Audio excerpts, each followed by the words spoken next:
Chapter 2508 changes to the Dark Den in a rainforest at the periphery of the Dark Den's central area. A huge gate made entirely of black fog suddenly appeared. The frightening amount of energy the gate radiated prompted the demonic creatures nearby to retreat involuntarily, as they stared nervously at the 6-meter-tall gate. After the gate opened up, figures of players walked out of it in quick succession. What kind of place is this? The gravitational force here is so strong. It practically rivals the Star Tomb's first floor's Thunder Beast, who had just set foot into the rainforest, exclaimed in surprise. The dense power of darkness enveloping this rainforest aside, just the high-gravity environment here was more than enough to have a Tier 2 player's combat power. Even Tier 3 players like Thunder Beast himself were affected quite significantly. The mana here is also very dense, close to 50% of the mana found inside the Starlight Fortress. If we can engage in combat here long-term, it'll definitely provide significant help toward honing our mana control, a Tier 3 elementalist said excitedly. Although the Starlight Fortress's ambient mana was much denser than this rainforest's, combat was prohibited inside the fortress. However, in God's domain, if players wish to improve themselves, the fastest way to do so would be by participating in life-or-death battles.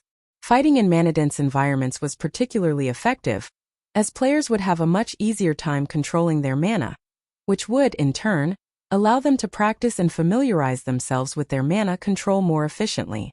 At this point, the eyes of the Hell Legion's members glowed with excitement.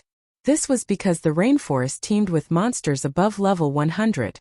This place was an excellent location for not only training their mana control but also grinding for levels.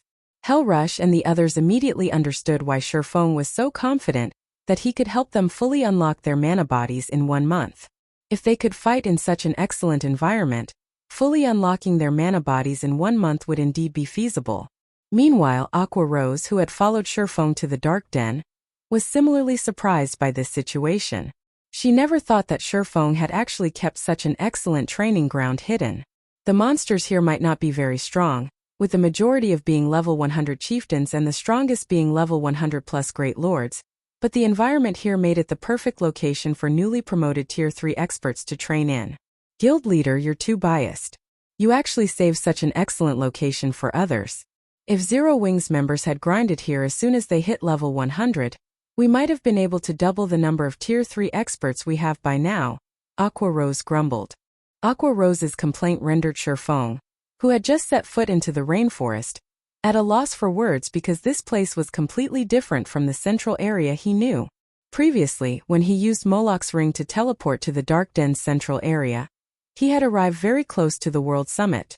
Now, however, he couldn't even see the World Summit from where he stood. Moreover, his surroundings abounded with demonic creatures. The mana density here was also considerably high. In addition, the world here seemed to have built up some resistance toward him, as he found that he currently couldn't exhibit his full strength. Does the teleportation gate change destinations according to my tier or level? After giving the matter some thought, Shurfeng concluded that his hypothesis was very likely to be correct, because he had arrived at different locations during his first and second use of the Gate of Darkness. Only, the difference was not particularly obvious, as he was teleported close to the World Summit on both instances. On the third instance, however, he was teleported to a completely foreign location, although still in the Dark Den's central area. Shurfeng quickly shook his head, dismissing this matter.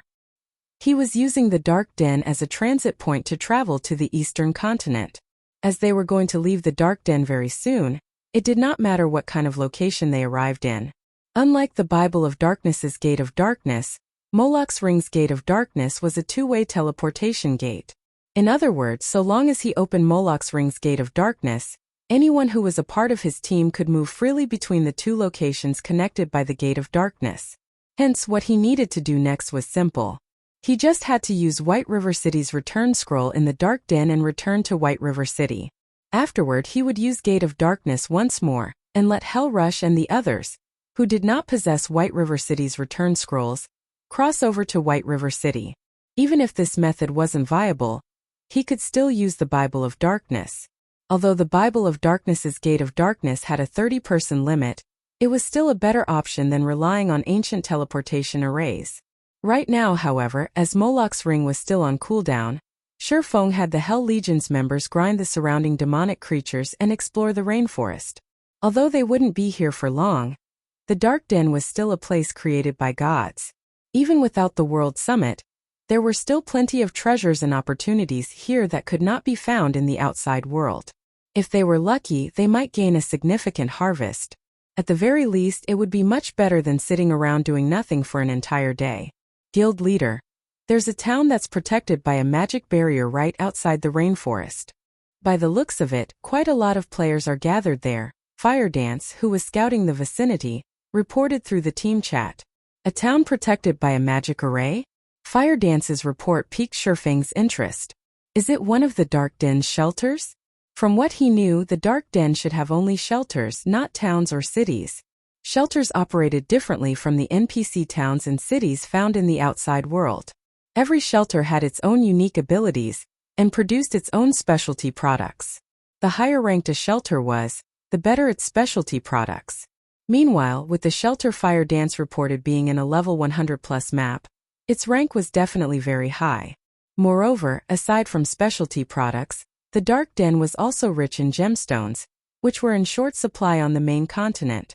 Guild Leader, should we head over? Fire Dance asked. Of course, Feng said, nodding. This is an opportunity to make a fortune. Previously, Feng had been incredibly busy. In addition, the Bible of Darkness was necessary to suppress Moloch's ring, so he couldn't pass the Bible of Darkness to somebody else. As a result, aside from the occasional offline reports he received from Blue Frost and the others, it had been a very long time since Zero Wing had direct contact with the Dark Den. Feng had earned a lot of magic crystals and coins via the Starlight Fortress.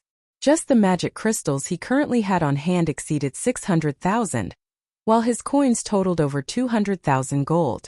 He could use this opportunity to purchase a bunch of items to resell on the eastern continent.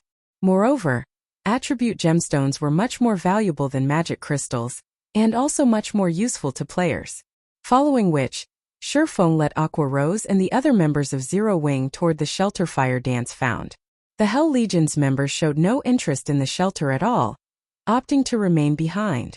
They only wanted to continue grinding and honing their mana control. After all, Feng had already told them that they would be leaving this precious training ground soon. Hence, they needed to cherish this opportunity and improve themselves as much as possible.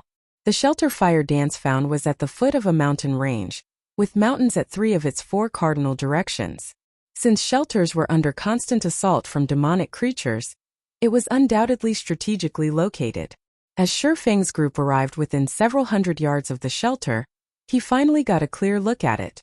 Although this shelter wasn't particularly large, only the size of an advanced town in the outside world, the defensive magic array protecting it was incredibly powerful, capable of resisting the attacks of Tier 4 monsters for a very long time.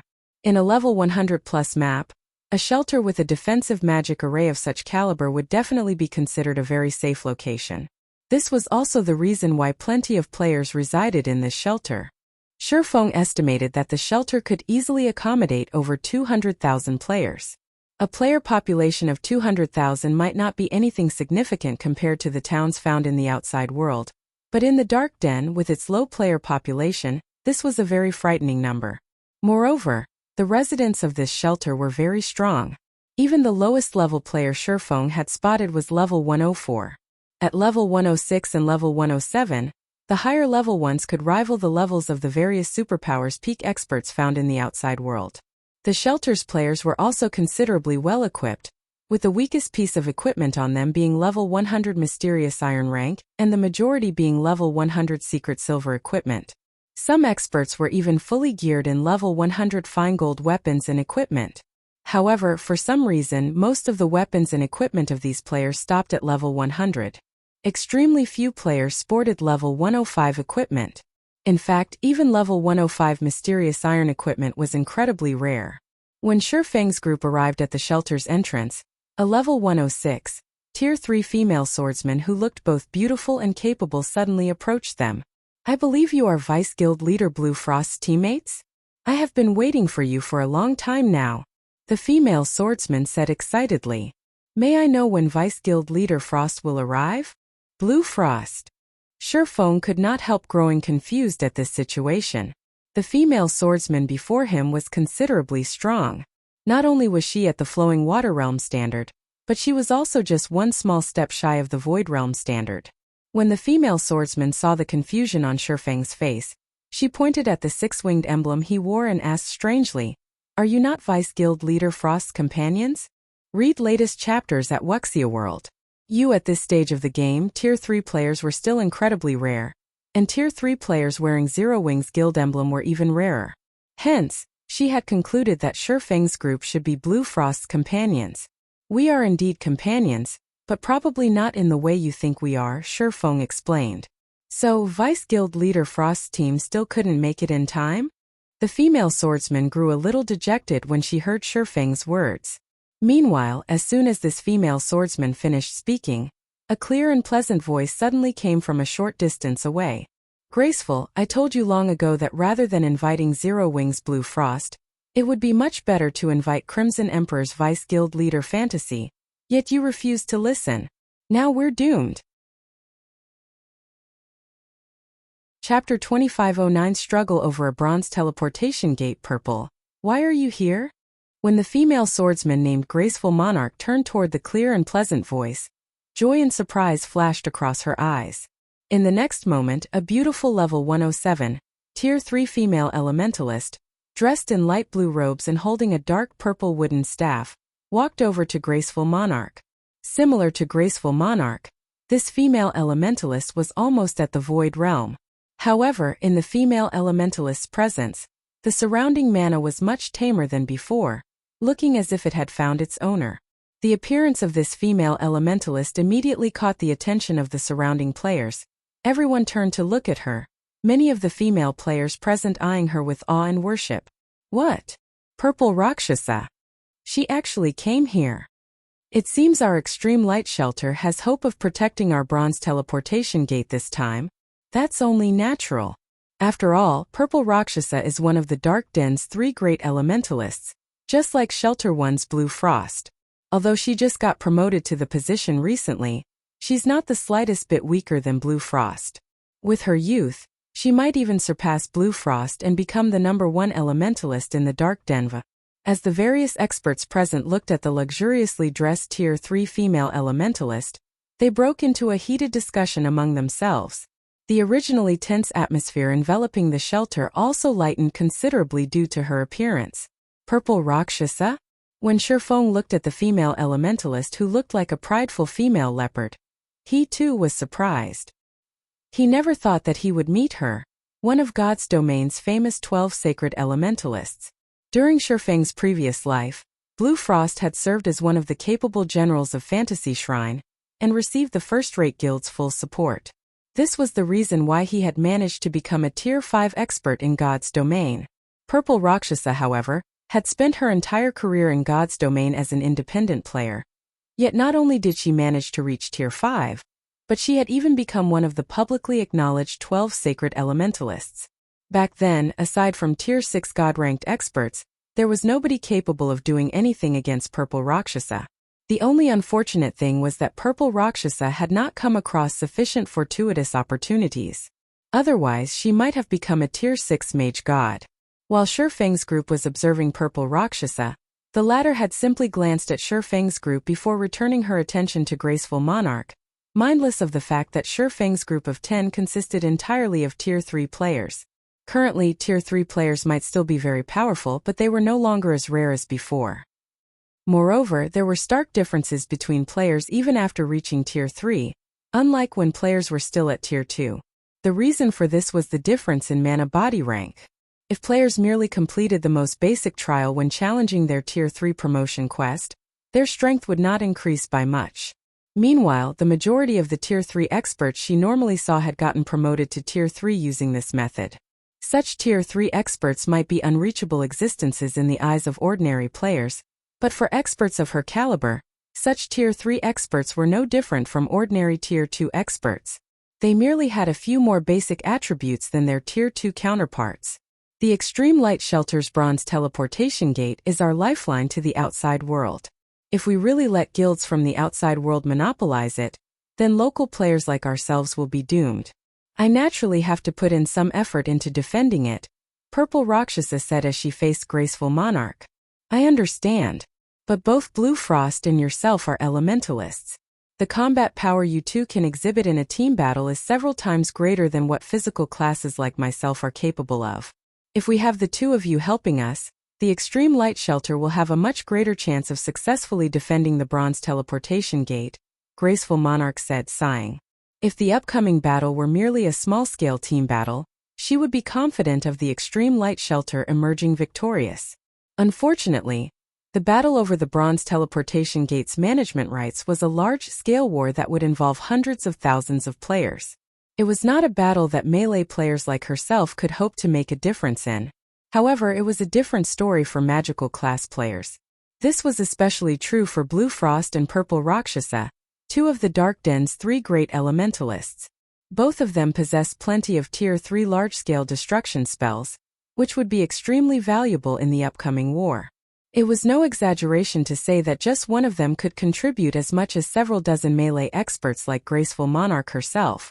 Otherwise, she wouldn't have sought out Blue Frost to manage the Bronze Teleportation Gate together. Blue Frost's team is indeed very strong. This is especially true if those several lunatics are participating as well. However, if you think you can win against the outside world superpowers in the upcoming war by relying just on them, you're in for a rude awakening. You don't know how powerful the outside world superpowers are, Purple Rakshasa said, shaking her head. Even with my current self, I can barely hold my own against 2 or 3 peak experts belonging to superpowers simultaneously. As for the various superpowers domain realm monsters, I'd have trouble surviving against one of them. However, each of these superpowers has several domain realm monsters. They have several experts that even you can't defeat? Graceful Monarch's eyes widened in shock when she heard Purple Rakshasa's words. After all, Purple Rakshasa could trounce over a dozen Tier 3 experts by herself. Even the peak experts of first-rate guilds were no match for her. Graceful Monarch found it truly hard to believe that the outside world superpowers had multiple experts that surpassed Purple Rakshasa. I met a lot of experts during my last visit to the outside world. I have to admit that the combat standards there are much higher than the Dark Dens. We only have an advantage when it comes to Tier 3 skills and spells, as well as level 100 weapons and equipment, Purple Rakshasa said humbly. What should we do then? If what you say is true, our shelter doesn't stand a chance, Graceful Monarch said, frowning. Although she had long since known that the outside world's superpowers were not simple, she never thought that they were this strong. Hence, like I said before, partnering with Vice Guild Leader Fantasy is our best option. With Crimson Emperor's help, we can easily secure our hold over the Bronze Teleportation Gate and gain more time for preparations, Purple Rakshasa advised. She then glanced at Shurfeng's group before continuing. Otherwise, even if Shelter 1's experts arrive, we will still lose the gate. It seems we have no choice but that, Graceful Monarch said, consenting to Purple Rakshasa's suggestion. She knew that the elementalist never lied. Hence, when she saw the serious expression on Purple Rakshasa's face, she understood that the chances of the Extreme Light Shelter winning without Crimson Emperor's help was minuscule. Following which, Graceful Monarch had Purple Rakshasa contact Crimson Emperor's side before turning her attention to Shurfeng's group. I apologize for mistaking your identities before. I also hope that you don't take Purple Rakshasa's words to heart. She's not looking down on Zero Wing. It's just that the Extreme Light Shelter's future is at stake right now. As compensation, read latest chapters at Wuxia World. I can represent the Extreme Light Shelter in offering you a 20% discount on all expenditures inside the shelter today. However, as the Extreme Light Shelter will be fighting a war soon, I advise you not to stay for too long. Otherwise, you're likely to get embroiled in the fight. If that happens, you'll have a difficult time leaving, Graceful Monarch said in an apologetic tone to Shurfeng. Meanwhile, just as Shurfeng was about to say something, Purple Rakshasa suddenly walked over with an excited look on her face. Graceful, good news. Vice Guild Leader Fantasy and her team has arrived already. She says that she'll be here soon. At that time you can negotiate the partnership with her, Purple Rakshasa said, looking at Graceful Monarch. Shortly after Purple Rakshasa finished speaking, a group of players appeared on the street some distance away. Standing at the head of this group of players was a female cleric with a charming appearance. The arrival of this group of players caused an uproar among the nearby players. This was because every member of this 100-man team was actually a Tier 3 player. The number of Tier 3 experts in this team almost equaled the total Tier 3 player population of the Extreme Light Shelter. Chapter 25 Zero Wings Guild Leader Black Flame 100 Tier 3 Experts? So this is the strength of a super first-rate guild? That cleric walking in the lead is amazing. Not only is she geared in a complete set of level 105 fine gold set equipment, but she even has 3 epic weapons and equipment. With this kind of equipment, she can probably suppress Purple Rakshasa with basic attributes alone. When the residents of the Extreme Light Shelter saw Crimson Emperor's members, their eyes nearly fell out of their sockets from shock. Aside from all 100 members of Crimson Emperor's team being Tier 3, just the weapons and equipment Crimson Emperor's members sported were enough to blind the eyes of everyone in the shelter. After all, not to mention level 105 secret silver and fine gold weapons and equipment, barely any level 105 weapons and equipment existed in the Extreme Light Shelter. Moreover, the majority of them were even mysterious iron rank. However, even the weakest piece of equipment on Crimson Emperor's members was level 105 secret silver rank. Unprecedented shock filled Graceful Monarch's heart at this scene. At the same time, she finally understood why Purple Rakshasa had strongly recommended that the Extreme Light Shelter partner with Crimson Emperor. The Extreme Light Shelter was one of the top 10 shelters in the entire Dark Den, with a large number of expert players based in it. However, when compared to Crimson Emperor, the Extreme Light Shelter was like a candle flame before a raging firestorm. The difference in Tier 3 experts aside, just the difference in combat standards was already more than enough to instill despair in Graceful Monarch. From what she could tell, even the weakest expert among Crimson Emperor's team was at the Flowing Water Realm, with many of them experts at the Void Realm. In fact, Graceful Monarch couldn't even fathom the depths of the female cleric at the lead. However, her instincts told her that this female cleric was definitely far stronger than herself. She doubted she could last more than 5 moves against this female cleric. Graceful Monarch had to admit that Purple Rakshasa was right. It really would be meaningless even if Zero Wings Blue Frost arrived. After all, they could most likely resolve the struggle over the Bronze Teleportation Gate this time with just Crimson Emperor's people. A short moment later, Crimson Emperor's members arrived before Graceful Monarch and Purple Rakshasa. The combined aura released by 100 Tier 3 experts was enough to stifle the breath of the surrounding players. Graceful, let me introduce you. This person here is Illusory Words, a Vice Guild leader of Crimson Emperor. Previously, it was only thanks to Vice Guild leader Illusory that I managed to complete that epic quest of mine. Without her help, I wouldn't have been able to develop as quickly as I did, Purple Rakshasa said in a respectful tone. So long as we have Vice Guild leader Illusory's help, we definitely won't have a problem defending the Bronze Teleportation Gate. Purple Rakshasa had personally witnessed Illusory Words' strength before. Back then, with just her own strength, Illusory Words had suppressed a Grand Lord of the same level. If not for the excessive HP of level 100 plus Grand Lords, Illusory Words would have been more than capable of soloing it. Illusory Words' strength was something Purple Rakshasa had been seeking to attain all this time. Compared to Illusory Words, the Dark Den's top-ranking experts, such as Blue Frost, were nothing. Greetings. I am Graceful Monarch, the commander of the Extreme Light Shelter's #1 adventurer team. Graceful Monarch said, introducing herself. I believe you already know about the struggle over the Bronze Teleportation Gate. On behalf of the Extreme Light Shelter's various adventurer teams, I hope that you can assist us in defending our Bronze Teleportation Gate. The Extreme Light Shelter is willing to offer 30% of the gate slots to Crimson Emperor for the successful defense of the gate. May I know what you think of this proposal, Vice Guild Leader Illusory? The main function of the Bronze Teleportation Gate was to facilitate travel between the Dark Den and the outside world. However, the gate limited travel to a maximum of 1,000 players daily. It naturally held an incredibly huge temptation for the Dark Den's players and the players of the outside world. As a result, the gate had become the Extreme Light Shelter's main source of income.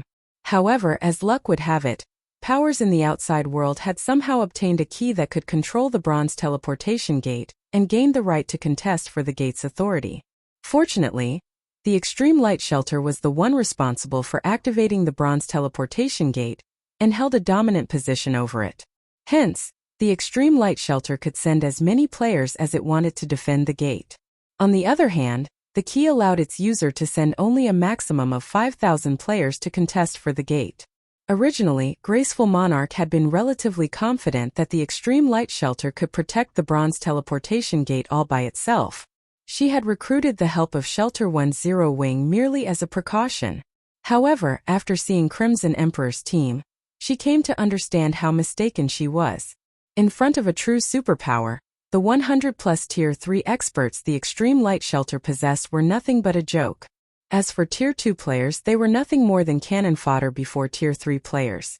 The most they could do was whittle down the stamina of the enemy's Tier 3 players. However, if the Extreme Light Shelter's Tier 3 experts couldn't stand up to the enemy's Tier 3 players, then the efforts of the Shelter's Tier 2 players would be for naught. After Graceful Monarch finished speaking, she looked at Illusory Words nervously. Conceding 30% of the gate slots was already the Extreme Light Shelter's various adventurer teams' bottom line. After all, aside from the slots for the various adventurer teams, the shelter had to sell some to earn the resources and coins for its own development.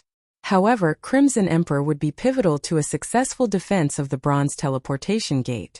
The Extreme Light Shelter wasn't the only shelter with a teleportation gate, connecting the Dark Den with the outside world. However, its Bronze Teleportation Gate was currently the sole teleportation gate to have a key fall into the hands of a superpower in the outside world. The keys for the other teleportation gates had yet to be discovered. Meanwhile, for a teleportation gate that had its key discovered, the shelter that ruled the gate would face a power struggle once a month. Moreover, the timing of the struggle was the same for all teleportation gates. In other words, Crimson Emperor would be able to help only one shelter at a time. The Extreme Light Shelter might be the only shelter available for Crimson Emperor to partner with right now, but that wouldn't be the case in the future. It was only a matter of time before a power in the outside world discovered the keys of the teleportation gates of the other shelters. At that time, Crimson Emperor would have more, and possibly better, partners to choose from. During the time Graceful Monarch and Purple Rakshasa were quietly waiting for Illusory Words' reply, the latter actually had her eyes directed behind Graceful Monarch. To be precise, she was looking at the departing backs of Shurfeng's group. Vice Guild Leader Illusory, is something wrong with those people? Purple Rakshasa asked when she noticed Illusory Words staring at Shurfeng's group with a strange expression. It's nothing. I just felt that those people look somewhat familiar. However, it shouldn't be possible for them to appear here, Illusory Words said, shaking her head. She felt that she was overthinking things. According to her guild's investigation, Shurfeng's group was currently on the Western continent. With the Western continent's resources at hand, why would they come to such a small world to compete for resources? Are you talking about them? They are experts belonging to Shelter 10 Wing. They should be here to trade with the Extreme Light Shelter, Graceful Monarch said as she turned to look at Shurfeng's group, which had already moved over 300 yards away from her position. Previously, I invited Blue Frost, Zero Wing's Vice Guild leader, to help in defending the Bronze Teleportation Gate. Unfortunately, it seems that Vice Guild leader Frost got pinned down by some problems on his side. Otherwise, with the help of his team, we'd have a much easier time defending the gate. Shelter 10 Wing has only a few noteworthy experts. Everyone else is not worth mentioning whatsoever. If Zero Wing's members really participate in the defensive battle this time, they'll be fortunate to stay alive, Purple Rakshasa said nonchalantly as she glanced at Shurfeng's group. It is simply impossible for Zero Wing's Tier 3 experts to bring about any significant changes to the defensive battle this time. In normal times, Tier 3 experts would indeed be very amazing. However, the defensive battle this time would be extraordinary. Ordinary Tier 3 experts would be no different from Tier 2 experts. No, that might not be the case, Illusory Words objected, shaking her head. Wearing a look of admiration, she continued, if it's that person from Zero Wing, then Zero Wing can easily win the defensive battle by itself.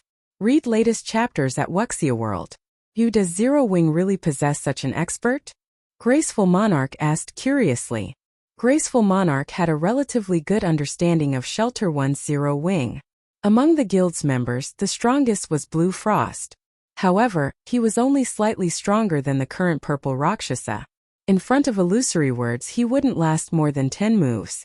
Hence, Graceful Monarch found it very difficult to believe that Zero Wing possessed an expert capable of turning the tide of the defensive battle, this time all by themselves, and earning the admiration of an expert of illusory words' caliber. Purple Rakshasa similarly wore a skeptical look at illusory words' statement. Upon seeing that neither Graceful Monarch nor Purple Rakshasa believed her, Illusory Words chuckled and said, "Of course it does. That person is Zero Wing's current guild leader, Black Flame." Chapter 25:11 Shocking Appearance at the Shelter. Is Zero Wing's guild leader really so amazing? Graceful Monarch and Purple Rakshasa could not help the skepticism on their faces when they heard Illusory Words' statement. They felt that the cleric was joking. Both of them were familiar with the strength of Shelter One's Zero Wing. They also knew that Zero Wing was a large guild in the outside world. Naturally, the guild leader of Zero Wing should possess extraordinary strength as well. Otherwise, an expert of Blue Frost's caliber wouldn't have joined it. However, no matter how they thought about it, they simply could not imagine one individual being capable of turning the tide of the upcoming defensive battle. After all, the defensive battle this time was a large-scale war, not some simple skirmish out in the fields. The opponents they had to face wouldn't be limited to just expert players, but would include powerful war weapons and tools as well. In the face of powerful war weapons and tools, Tier 3 players were no different from Tier 2 players. Unless players had an invulnerability skill, they would almost certainly die upon getting attacked. He is very amazing. It's no exaggeration to call him a true monster, Illusory Words said, nodding. Upon seeing Graceful Monarch's and Purple Rakshasa's skeptical looks, she smiled helplessly and continued, "With my present skills, I wouldn't last more than 3 moves against him." "Even you can't last more than 3 moves?" Both Graceful Monarch and Purple Rakshasa were astounded at this revelation. Although they couldn't fathom Illusory Words' strength, instinct told them that they had only one viable option if they went up against the cleric: escape. Aside from escaping, no other option would keep them alive. In fact, the outcome would be the same even if both of them went at her together. However, a monster like Illusory Words was actually saying that she couldn't last more than 3 moves against Zero Wing's guild leader. How could this be possible? "If you meet him one day, you'll naturally know whether I am telling the truth or not," Illusory Words said, chuckling. She did not bother elaborating. In response, Graceful Monarch and Purple Rakshasa still maintained a dubious attitude to Illusory Words' statement. However, they did not pursue this matter. Instead, they shifted the conversation to the details of the upcoming defensive battle. During the time Graceful Monarch and the others were discussing among themselves, Shifeng had left the extreme light shelter together with Fire Dance and the others, completely ignorant of the words that Illusory Words had said about him. "Guild leader, are we leaving so quickly? I saw many attribute gemstones on sale at very low prices here. There are even Tier 3 skill and spell books available. It's a huge waste to leave this place so soon," Aqua Rose said when she noticed that Shifeng had no intention of lingering in the extreme light shelter. It would have been fine if she hadn't entered the extreme light shelter. However, after entering it, she discovered that the shelter was a treasure trove. Not only were attribute gemstones 50% cheaper than on the Eastern continent, but even Tier 3 skill and spell books, which were incredibly rare on the Eastern continent, were available. Although these Tier 3 skill and spell books were all for ordinary skills and spells rather than control or AoE skills and spells, if put up for auction in the various kingdoms and empires, they would still cause a huge uproar. Tons of people would vie to purchase them. After all, the power of Tier 3 skills and spells were significantly stronger than their Tier 2 counterparts. They would be of great help to players when dealing with both players and monsters. "Yes, we need to leave at once. Those attribute gemstones and Tier 3 skill and spell books might be precious, but we have much more important things to do," Shifeng said. The Dark Den was a special otherworld.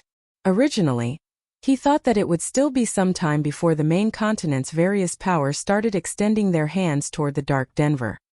He never imagined that not only had the main continent's powers discovered the Dark Den so soon, but there was even a means of travel between the Dark Den and the main continent already. Others might not realize the implications of this matter, but Shifeng, who had a profound understanding of God's domain, knew just how frightening this matter was. In fact, it wouldn't be an exaggeration to say that the various powers would go crazy upon realizing the Dark Den's benefits. Skill and spell books at the Tier 3 standard and above were incredibly rare in the outside world. Players wouldn't necessarily obtain one even if they rated level 100 plus super large-scale team dungeons. Most other worlds shared the same problem. However, the Dark Den was an exception. Let alone Tier 3 skills and spells. Even Tier 3 taboo skills and curses were relatively easily obtainable here. Meanwhile, aside from unlocking the potential of one's mana body, the next fastest way to improve one's combat power would be to learn more Tier 3 skills and spells. Nowadays, competition in God's domain was intensifying, and the various powers were all frantically searching for ways to increase their own strength. With such a perfect opportunity to elevate the combat power of their Tier 3 experts, the various powers would naturally go crazy. While there still weren't many passages linking the Dark Den and the main continent in existence, Shurfeng needed to occupy as many advantages in the Dark Den as he could and accelerate Shelter One's development. Only by doing so would he be able to provide Zero Wings experts with a continuous supply of Tier 3 skill and spell books. Currently, although Shelter One's development was progressing relatively smoothly, it barely ranked within the top 10 shelters of the Dark Denver. It was quite inferior even to the Extreme Light Shelter. Normally, it was incredibly difficult to accelerate the development of a shelter, as it depended on the effort and contribution of the shelter's residents. To accelerate a shelter's development, one had to raise the quality of the players residing in the shelter. For other powers and players, this might be quite a challenge. For the current Shurfeng, however, it wasn't a difficult task at all, because he was already an intermediate master magician, with the ability to construct and strengthen town and city magic arrays. So long as he strengthened Shelter One's magic array and improved its defensive capabilities, the shelter would become a much safer place for players. Then he wouldn't have to worry about lacking talented players developing in Shelter One. While Shurfeng was trying to find a secluded location to use the 7 Luminaries ring to teleport to Shelter One, a series of explosions came from outside the Extreme Light Shelter. They were so loud that they echoed throughout the entire Extreme Light Shelter. What's going on? Shouldn't there still be several hours before the defensive battle starts? Look over there. A group of people seems to be fighting there. Isn't that hovering elementalist Shelter One's Blue Frost? Who are those people around him? They're so amazing. They actually managed to reduce one of our Dark Den's 3 great elementalists to such a miserable state. The players standing guard on the walls of the Extreme Light Shelter gaped in shock as they looked at a nearby plane. This was because Blue Frost and 24 or so other Tier 3 experts were currently surrounded by a force of several hundred players. Moreover, not only was Blue Frost's side at a complete disadvantage, but by the looks of it, it was also only a matter of time before Blue Frost's side got annihilated. Those were Tier 3 players they were talking about. At this stage of the game, Tier 3 players were existences capable of instant killing Tier 2 players. This was especially true for a Tier 3 expert like Blue Frost. He could instantly kill a group of Tier 2 players if he wanted to. Now, however, Blue Frost and his team were actually on the defensive, and didn't even have any room to retaliate. Since when did the Sentinel Shelter's people become so strong? Graceful Monarch, who had hurried her way to the top of the shelter's walls, was surprised when she saw the players attacking Blue Frost's team. Others might not be familiar with the several hundred players attacking Blue Frost's team, but she was. These players were experts belonging to the Sentinel Shelter's #1 adventurer team, whom she had clashed with recently. However, back then, the overall strength of this adventurer team was significantly weaker than Blue Frost's team. The adventurer team also had only a little over a dozen Tier 3 experts. There was no way it could match up with Blue Frost's team at all. Now, however, every one of the Tier 2 experts from the Sentinel Shelter had seemingly activated a Berserk skill. They not only possessed frightening basic attributes but could also fly for short periods. Blue Frost's team couldn't shake off these Tier 2 experts even if they wanted to. Wait, that's not right. All those people from the Sentinel Shelter are demonized. Moreover, their demonized ranks are considerably high. Purple Rakshasa revealed a somber expression when she saw this scene. Demonized players were extremely rare in the Dark Denver. After her Tier 3 promotion, she had come across a demonized player only once. Although the demonized player was also Tier 3, his combat standard was only at the Refinement Realm standard. However, she had ended up fighting a bitter battle, and had even nearly lost her life to the demonized player. Now, however, the Sentinel Shelter actually possessed several hundred Tier 2 demonized experts and over a dozen Tier 3 demonized experts.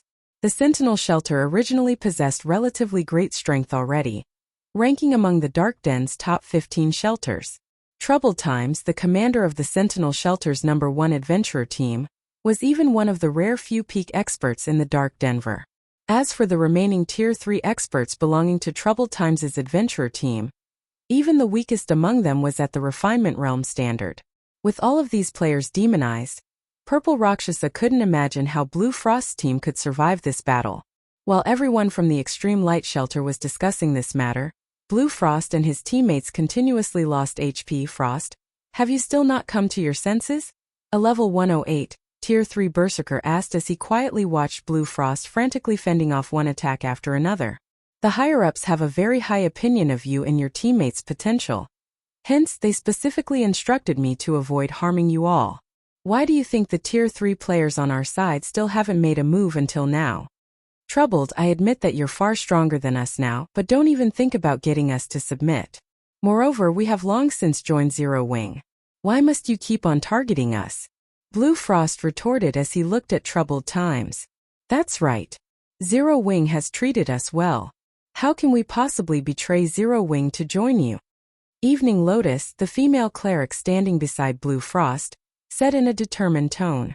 It seems you people have resolved yourselves to die. Troubled Times frowned when he heard Blue Frost's and Evening Lotus's words. He then started walking toward Blue Frost and said, in that case, I'll let you all know just how laughable Zero Wing's strength is before us. Read latest chapters at Wuxia World. After saying so, Troubled Times' body expanded in size, and his skin blackened. 2 horns also suddenly sprouted from his forehead, and the aura his body exuded turned violent. Upon sensing the change to Troubled Times' aura, Graceful Monarch and the others spectating from a distance gasped. They never thought that Troubled Times had actually grown this strong. Just the aura he released already surpassed that of ordinary Grand Lords. Right now, he most likely could wipe the floor with a 100-man team of ordinary Tier 3 players. However, as Troubled Times walked towards Blue Frost's team, a deep voice suddenly appeared from the void. It seems you're very confident in your strength. In that case, let me see if you really are as strong as you say you are. As soon as this voice appeared, everyone turned to look at its origin. Everyone's eyes landed on a spatial gate that had appeared in midair. To be precise, everyone was looking at the cloaked man carrying 2 long swords walking out of the spatial gate. Chapter 25:12. You're not qualified. Who is that guy? He actually arrived here via a spatial gate. How extravagant. Is that guy tired of living? Can't he see that even an expert like Blue Frost is getting cornered? Does he think Troubled Times is a reasonable person? The spectating players inside the Extreme Light Shelter were stunned when they saw Shurfeng suddenly appear in the middle of the battlefield. They never imagined that such a situation would occur. Even from several yards away, everyone could clearly sense the frightening aura Troubled Times exuded. The strength he possessed had definitely reached inhuman levels.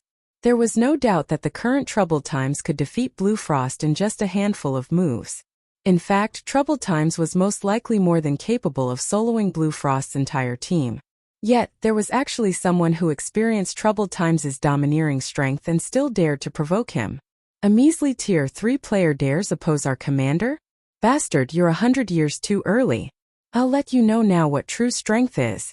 The level 108, Tier 3 shield warrior standing behind Troubled Times bellowed in anger, then raised his shield and axe and charged at Shurfeng, determined to let the swordsman know just how powerful the Sentinel Shelter was. This person actually dares provoke Troubled Times just so that he can become famous. With this, nobody in the entire Dark Den can save him. The Sentinel Shelter definitely won't stop hunting him down until he's back to level 0. Wait, that's not right. That person seems to be wearing Zero Wing's guild emblem too. He should be here to rescue Blue Frost's team. What's the point of coming out now? Can't he see just how frightening Troubled Times is right now? Let alone Blue Frost's team. Even our Extreme Light Shelter's #1 adventurer team would be no match for troubled times. What can a lone person like him possibly hope to accomplish? At this moment, some players with good eyesight noticed the silver, six-winged emblem pinned on Shifeng's black cloak. However, even after seeing this guild emblem, nobody felt optimistic about this situation. Everyone merely sighed at or ridiculed Shifeng's actions. Before today, with Zero Wing's help, Shelter 1 definitely had a chance to grow into one of the Dark Den's top 3 shelters. However, now that Shelter 1 was faced with the overbearing Sentinel Shelter, it was fated to fall into oblivion. He shouldn't have gone, Graceful Monarch, who was spectating atop the Extreme Light Shelter's wall, muttered to herself. She was initially surprised when she saw Shifeng making an appearance on the battlefield. Afterward, however, she could not help but shake her head and sigh. In the eyes of Tier 2 experts, Shifeng, who was a Tier 3 player, would indeed be considered very strong. However, his current opponents were the Tier 3 demonized experts from the Sentinel Shelter. It seems he has quite the backbone. Purple Rakshasa was surprised as she watched Shifeng land before troubled times. However, if even Blue Frost is struggling against the Sentinel Shelter, what can that guy possibly hope to accomplish? Nobody had a better idea of exactly how powerful demonized players were than she did. Demonized players' basic attributes and physique far surpassed those of regular players of the same tier. One could say that, at this point in time, aside from illusory words, nobody in the entire Extreme Light Shelter could pose a challenge to the Sentinel Shelter. Unfortunately, there was no reason for someone of illusory words' stature to interfere in such an affair. However, when Purple Rakshasa turned to illusory words, who stood beside her, she noticed a heavy and shocked expression appear on illusory words' face. It was as if the cleric had just seen a ghost. Why is he here? Illusory words muttered, her eyes wide with astonishment. Right now, the shock she felt was obvious even to the ordinary players present. Vice Guild Leader Illusory?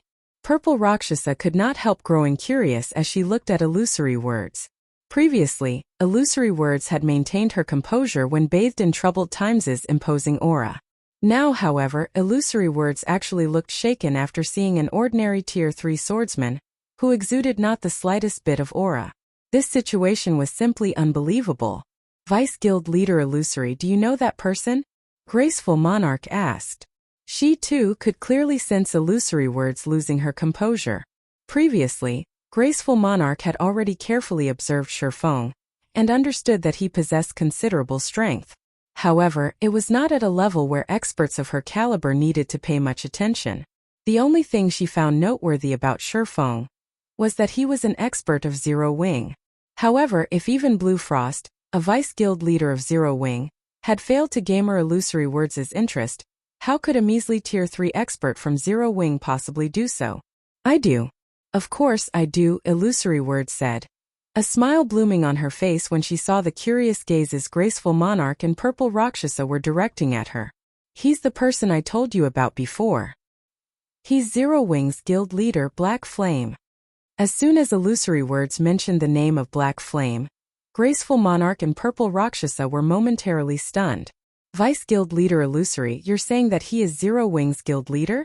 Purple Rakshasa instinctively denied the truth of illusory words' statement. How is that possible? I met him before. Let alone the aura of a Tier 3 player, even the mana fluctuations he is giving off are very weak for a Tier 3 player. How can he possibly be the monster you mentioned? In God's domain, all expert players would exude an aura of strength. After they reached Tier 3, the mana fluctuations their bodies cause would also become much more difficult to hide.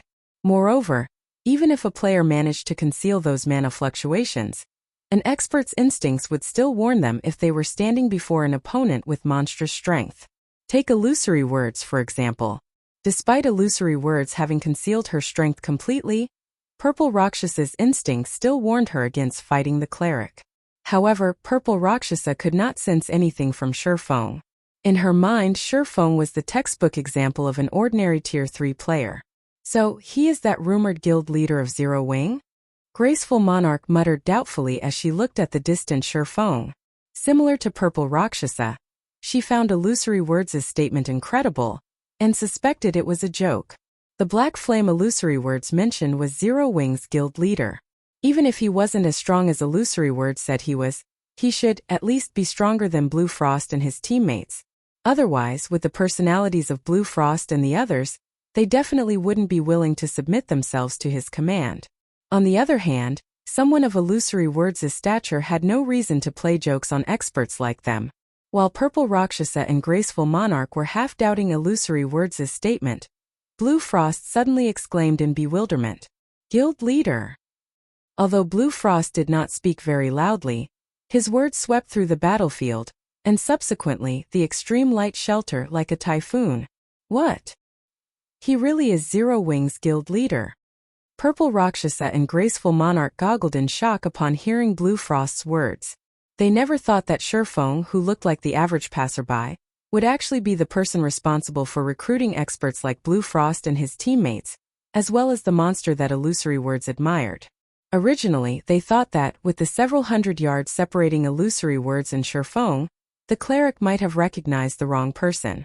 However, such a mistake was definitely impossible for Blue Frost.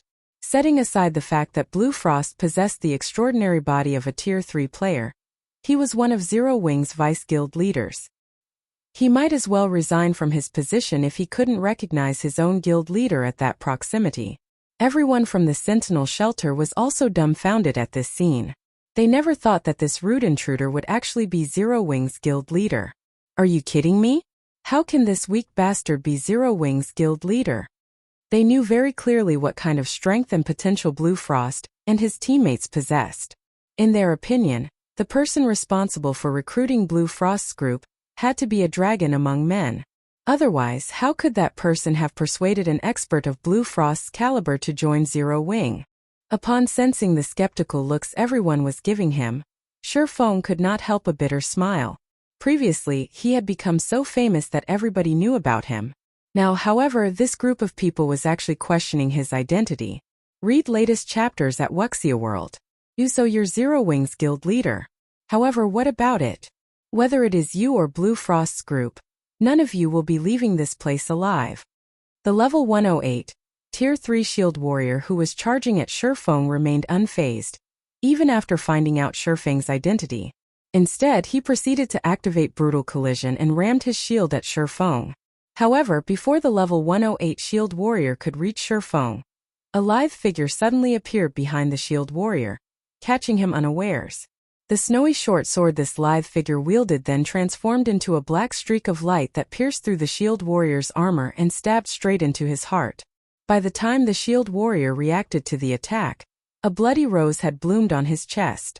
Damage exceeding -400,000 also appeared above his head, the attack plundering all of his HP. You're not qualified to fight our guild leader.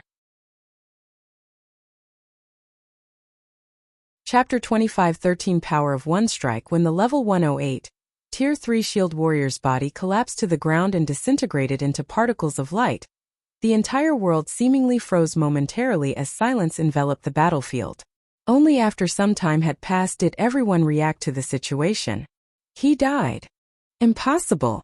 Everyone was dumbstruck as they looked at the lithe figure standing behind the Shield Warrior's corpse. This was especially true for the players from the Sentinel shelter. Their mouths were hanging wide open in shock because nobody knew better than they did just how much HP and defense the fallen Shield Warrior possessed. It was no exaggeration to say that even if a Tier 3 Berserker were allowed to freely attack the Shield Warrior using skills, the Berserker would need at least 10 attacks to kill the Shield Warrior.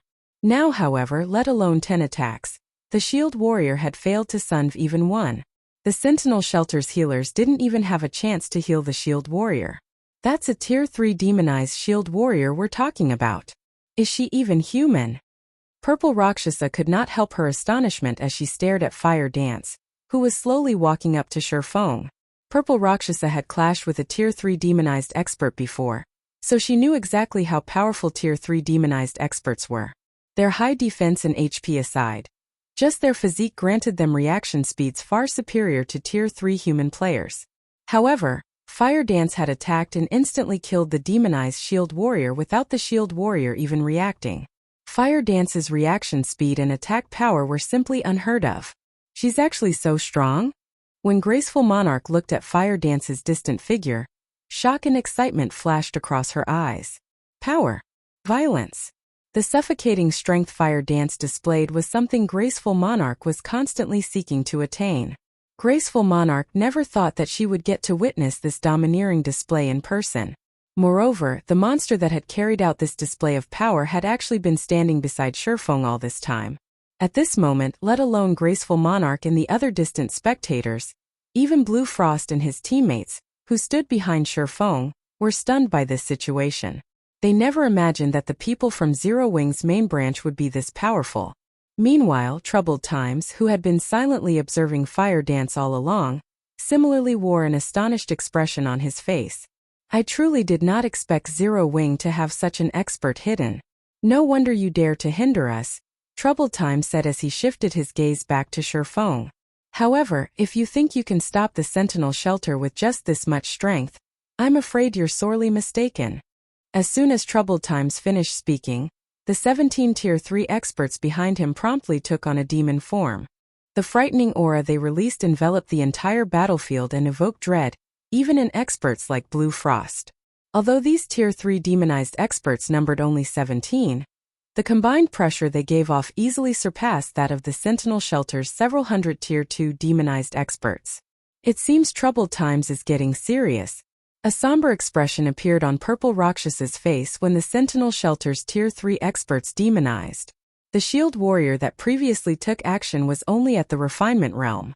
His combat standard was also the weakest among the Sentinel Shelter's Tier 3 experts present.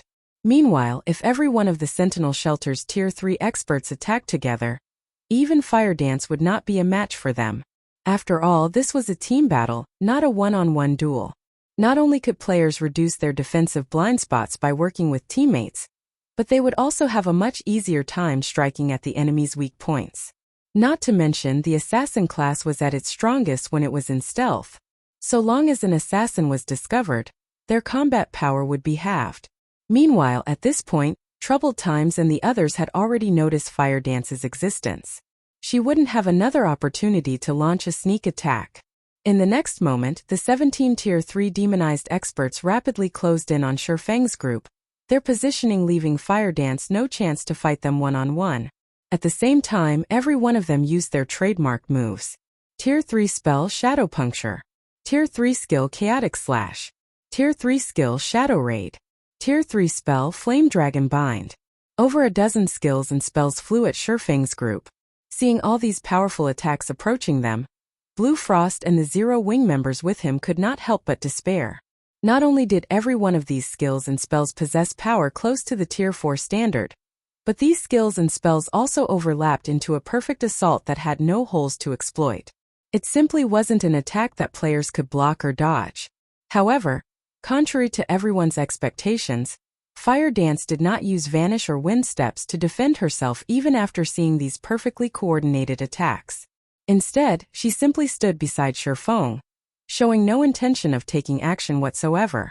It was as if the coordinated attacks of the Tier 3 demonized experts did not exist in her eyes at all. Just when the demonized expert skills and spells were about to reach Shifeng and Fire Dance, Shifeng suddenly took action. Sword's Orbit. A galaxy of stars immediately appeared, with Shifeng as the center, the stars striking down the approaching skills and spells, one after another. From afar, the attack seemed to disappear automatically upon reaching within 10 yards of Shifeng. Let alone damaging Shifeng, none of them managed to cause him to stumble by even one step. Impossible. He blocked them all. Upon seeing Shifeng shattering their assault, the Tier 3 demonized experts were dumbfounded. After all, not only did their attacks carry great power, but there were also more than 20 of them timed to hit Shifeng and Fire Dance simultaneously. Every one of these attacks was also aimed at the pair's defensive blind spots. Unless Shifeng and Fire Dance used an invulnerability skill, they should have taken damage. It's my turn now. Since the Sentinel Shelter's players had stopped attacking, Shifeng unsheathed the Abyssal Blade and brandished the magic weapon at the 17 Tier 3 demonized experts. Lightning Flash. In the next moment, pitch-black sword lights wrapped in dense mana struck the demonized experts like pitch-black lightning arcs. Thunk, thunk, thunk. A series of explosions reverberated throughout the battlefield. At the same time, the 17 Tier 3 demonized experts went flying backward, each of them losing over -100,000 HP. When they landed, their hands and weapons they wielded trembled uncontrollably. Is he a monster? The spectating players gasped upon seeing this scene. Those were 17 Tier 3 demonized experts. If they moved together as a team, no existence in the Dark Den could hinder their advance. Even the mighty Tier 4 mythic monsters were no exception. Now, however, Shifeng had actually repelled all these experts with a single move. Moreover, he had even injured them quite heavily. Before everyone could snap out of their daze, Shifeng brandished Killing Ray once more. This time, though, he directed his attack toward Troubled Times over 30 yards away. First sword Light Shadow.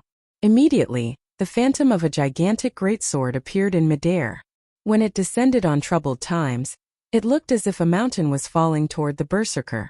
The AoE of the attack was so large that evasion was impossible. Moreover, space shattered wherever the gigantic sword passed. Troubled Times' complexion turned grim when he saw this attack. He hurriedly raised his war axe and met the oncoming attack head-on. Shatter. Tier 3 Taboo Skill Heavenbreaker. Read latest chapters at Wuxia World. In the next moment, Troubled Times' axe also cut space and landed directly on the Phantom Greatsword. Boom! Along with the sound of an explosion, the ground shook violently. And as if a violent storm had just passed, dust filled the air, preventing those standing on the battlefield from opening their eyes. When the dust settled and the situation on the battlefield became clear again, everyone was dumbfounded. At this moment, the almighty Troubled Times came into view, partly embedded into the ground, his kneecaps no longer visible. At the same time, the ground within a 10-yard radius of the berserker had also sunk by over a meter. As for Troubled Times himself, he had also lost more than 1/5 of his HP. Chapter 25:14, Not to be trifled with. As the dust settled on the battlefield, the watching players from the extreme light shelter, who had assumed that Shifeng's group was in for a bitter battle, were dumbfounded as they stared at Troubled Times embedded in the ground. Is he really a Tier 3 player? They had all felt Troubled Times' aura after he had taken on his demon form. It was strong enough to rival Grand Lords of the same level. Combined with the Berserker's profound combat techniques, he could kill Tier 3 experts with little to no effort. Tier 3 players had no hope against him. Only experts who had reached Tier 4 would have the power to suppress a monster like Troubled Times. And yet, Shifeng, who looked ordinary and didn't even have the aura of a Tier 3 player, had overwhelmed the Berserker with brute strength. Everyone watching felt as if the main god system were joking with them. He's actually this strong? When Purple Rakshasa and Graceful Monarch saw Troubled Times' embedded figure, their minds went blank. Although illusory words had told them that Shifeng was monstrously strong, even going so far as to insist that she was no match for the swordsman, they hadn't believed it. First, Shifeng had repelled 17 Tier 3 demonized experts with one move. Then, he had used another move that tore space apart and left Troubled Times heavily injured. The man's strength was simply unheard of. With just this ridiculous strength, Shifeng was more than capable of making fools of 100 Tier 3 players. When demonized, Troubled Times enjoyed inhuman basic attributes. If any other Tier 3 player had stood against Shifeng's attack, they would have instantly perished. In other words, Shifeng was powerful enough to instant-kill Tier 3 players. There was almost no difference between Tier 2 and Tier 3 before him. At most, Tier 3 players were slightly stronger ants. Purple Rakshasa and Graceful Monarch now, more or less, understood why illusory words admired Shifeng, declaring that he alone could change the tide of the upcoming war. Sure enough, he's grown stronger. While illusory words watched Shifeng, who stood proudly among the Sentinel Shelters players, she couldn't contain her bitter smile. After the battle on Dragonheart Island, the various superpowers had recognized Shifeng as a peerless monster, one not to be provoked, but they had continued their development since then.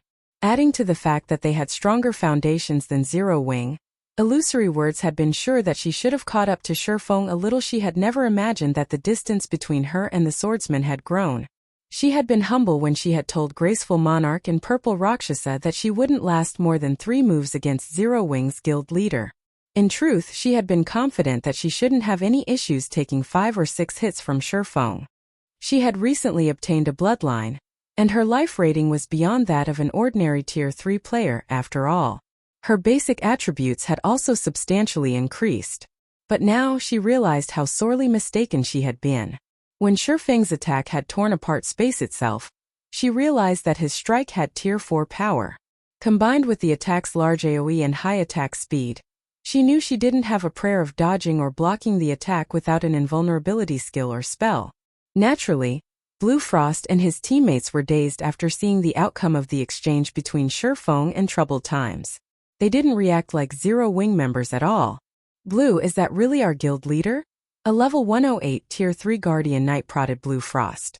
When they heard the question, several other recent additions to the guild turned to their vice guild leader with curious looks. Aside from Shelter One's good development prospects, they had joined Zero Wing because of Blue Frost's individual strength. They didn't view Zero Wing's larger branches in the outside world as important. Many of the Dark Den's shelters had allied with powers from the outside world too. Aside from financial support, Shelter One didn't receive any benefits from Zero Wing's main branch. Their connection was far weaker than the other shelters that had outside powers support. This was precisely the reason that they doubted the main branch's strength. After witnessing Shifeng's display, however, even a fool could tell that Zero Wing was no simple guild. With such a powerful guild leader, they were confident that Shelter One would eventually grow into one of the Dark Den's top 3 shelters.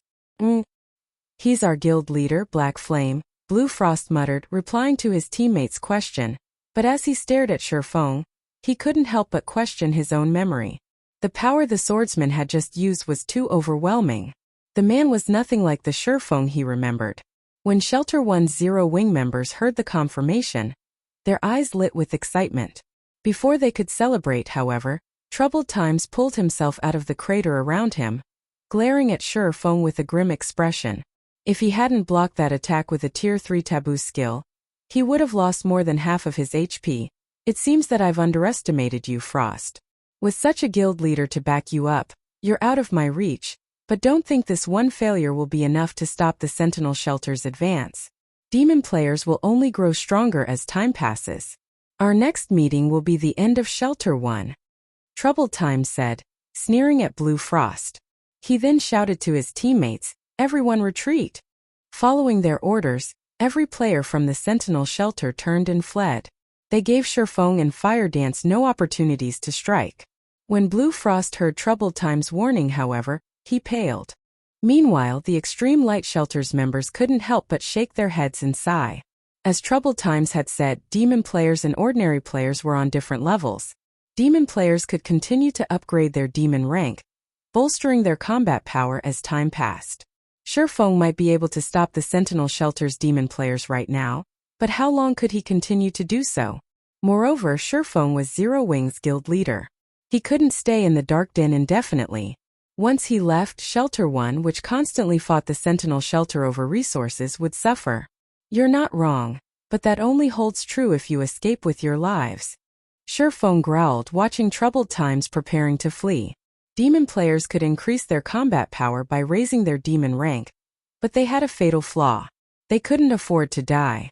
Once a demon player died, they'd lose a significant fraction of the strength and reputation they had built up. It was a problem that constantly plagued demon players. I admit that you're exceptionally powerful, guild leader Black Flame, but if we focus on escape, how many of us can you really kill? You're better off saving your energy. The moment Troubled Times finished his statement, he split into 5 clones of himself. All 5 clones then split up and fled in different directions. As he did, the rest of the Sentinel Shelter's Tier 3 experts used their trump cards as well, either boosting their movement speeds or creating a group of doppelgangers to cause confusion on the battlefield. It was obvious that the Sentinel Shelter's experts were quite adept at escaping and surviving. None of them were afraid of Shifeng or Fire Dance's pursuit. Read latest chapters at Wuxia World. Is that so? Even as Troubled Times ran, Shifeng showed no intention of chasing him down. Rather, he chuckled and asked, what if we invite 2 Tier 3 magical classes to join the fray? Suddenly, Troubled Times realized that something felt off. Magical classes were more suited for team battles than physical classes. They could exhibit far more combat power on the battlefield. which was why Graceful Monarch had gone out of her way to invite Blue Frost to the extreme light shelter. Suddenly, space roughly 100 yards away from the battlefield began to blur. A translucent barrier of water then appeared, in front of which stood two women in elegant mage robes. All of the mana within 300 yards of the women gathered to them. The mana density around them became so high that it formed a thin layer of mist in the area. Is that a fully unlocked mana body? Chapter 25-15 Apex Sword. Seeing the mana on the battlefield gather around Aqua Rose and Violet Cloud, troubled times, expression darkened further. The mana body was the very symbol of Tier 3, and any player that reached Tier 3 understood one thing. They had no control over their mana bodies. They needed to learn about and adapt to their mana bodies first. Only then could they gain full control over their mana bodies and exhibit the true strength of a Tier 3 class. However, it wasn't easy to unlock a mana body's full potential. Very few Tier 3 experts had even begun. And yet, two experts with fully unlocked mana bodies had joined the fight, and both were magical class players. What? This can't be true, can it? They've already unlocked their mana body's full potential. What kind of guild is Zero Wing? Intense shock flashed in Graceful Monarch's and Purple Rakshas's eyes as they stared at the distant Aqua Rose and Violet Cloud. Zero Wing was already amazing to have a monster like Sherfong, but now they learned that the guild had two magical class experts with fully unlocked mana bodies as well. What was up with this? Even at this stage of the game, it was incredibly unlikely that the various superpowers would have a single expert with a fully unlocked mana body, yet Zero Wing had two. How did they do it? Even Illusory Word stared with wide, shocked eyes. She couldn't bring herself to believe what she was seeing. Since more of the various superpowers members had begun to reach Tier 3, these superpowers had shifted their focus toward helping their Tier 3 members unlock their mana body's potential, rather than nurturing more Tier 3 players. Controlling one's mana body wasn't like controlling the physical body, however. Players' mana control needed to be excellent to accomplish the task. Unlocking one's mana body required such high mana control that even magical class players, who often manipulated mana, only had a small edge over physical class players. Unlocking a mana body's potential was a gradual process. Players needed to conduct repeated experiments, slowly learning how their mana bodies operated. This process was impossible to skip since every player had a different mana body. The current top player in Crimson Emperor had only unlocked 35% of their mana body's potential, and the guild's remaining Tier 3 experts hadn't even unlocked 1%. As one unlocked more of their mana body, the process became more difficult. Based on Crimson Emperor's estimates, a Tier 3 player should need 2 or 3 months, at least, of relentless effort to unlock their mana body's full potential, notwithstanding any fortuitous encounters. And now, Illusory Words learned that Aqua Rose and Violet Cloud had both fully unlocked their mana bodies. How could she possibly believe this? Moreover, the mana the two women commanded was truly frightening. Despite standing several hundred yards away, Illusory Words could sense the torrent of mana flowing toward them. It felt like watching whales take a breath of air. Those two women were practically moving mana engines. Before anyone could recover from their daze, Aqua Rose and Violet Cloud had finished chanting the final verses of their incantations. As they did, a blue twofold magic array appeared above the battlefield, covering a 100-yard radius. Meanwhile, several hundred silver magic arrays manifested around Violet Cloud. Tier 3 Super Spell, Frostburst Waterfall, Shadow Rage. With the help of their mana bodies, the women's spells drained all of the mana in a 400-yard radius. Suddenly, countless ice shards rained down from above, and as they passed, space froze. Any Tier 2 demonized player these ice shards encountered transformed into ice sculptures and died instantly. When the ice touched a Tier 3 demonized expert, they plundered 1/3 of their HP. While Aqua Rose's ice covered the battlefield, the Shadow Blade's Violet Cloud's Shadow Rage danced among the fleeing demon players. Not only had her mana body strengthened her Shadow Blades, but the fragmented legendary ranked Magic Light pendant did so as well. 300 Shadow Blades, with power approaching the Tier 4 standard, struck the Sentinel Shelter's fleeing members. The blades were so powerful that not even Tier 3 experts could block them without taking some damage. The Tier 2 players didn't even have time to resist before they died. For a time, the several hundred fleeing players from the Sentinel shelter transformed into ice sculptures or were shredded by the shadow blades. They all transformed into particles of light. Not even the running Tier 3 experts could escape death. Despite the world of ice and light the battlefield had become, none of the extreme light shelter's spectating players found the scene beautiful. They only felt fear and dread as they gazed at the destruction. Everyone already knew that magical class players could exhibit far greater combat power on a battlefield than physical class players, but they couldn't help the shock they felt as they watched the two women destroy their enemies. Aqua Rose and Violet Cloud had only used a total of 2 spells after all.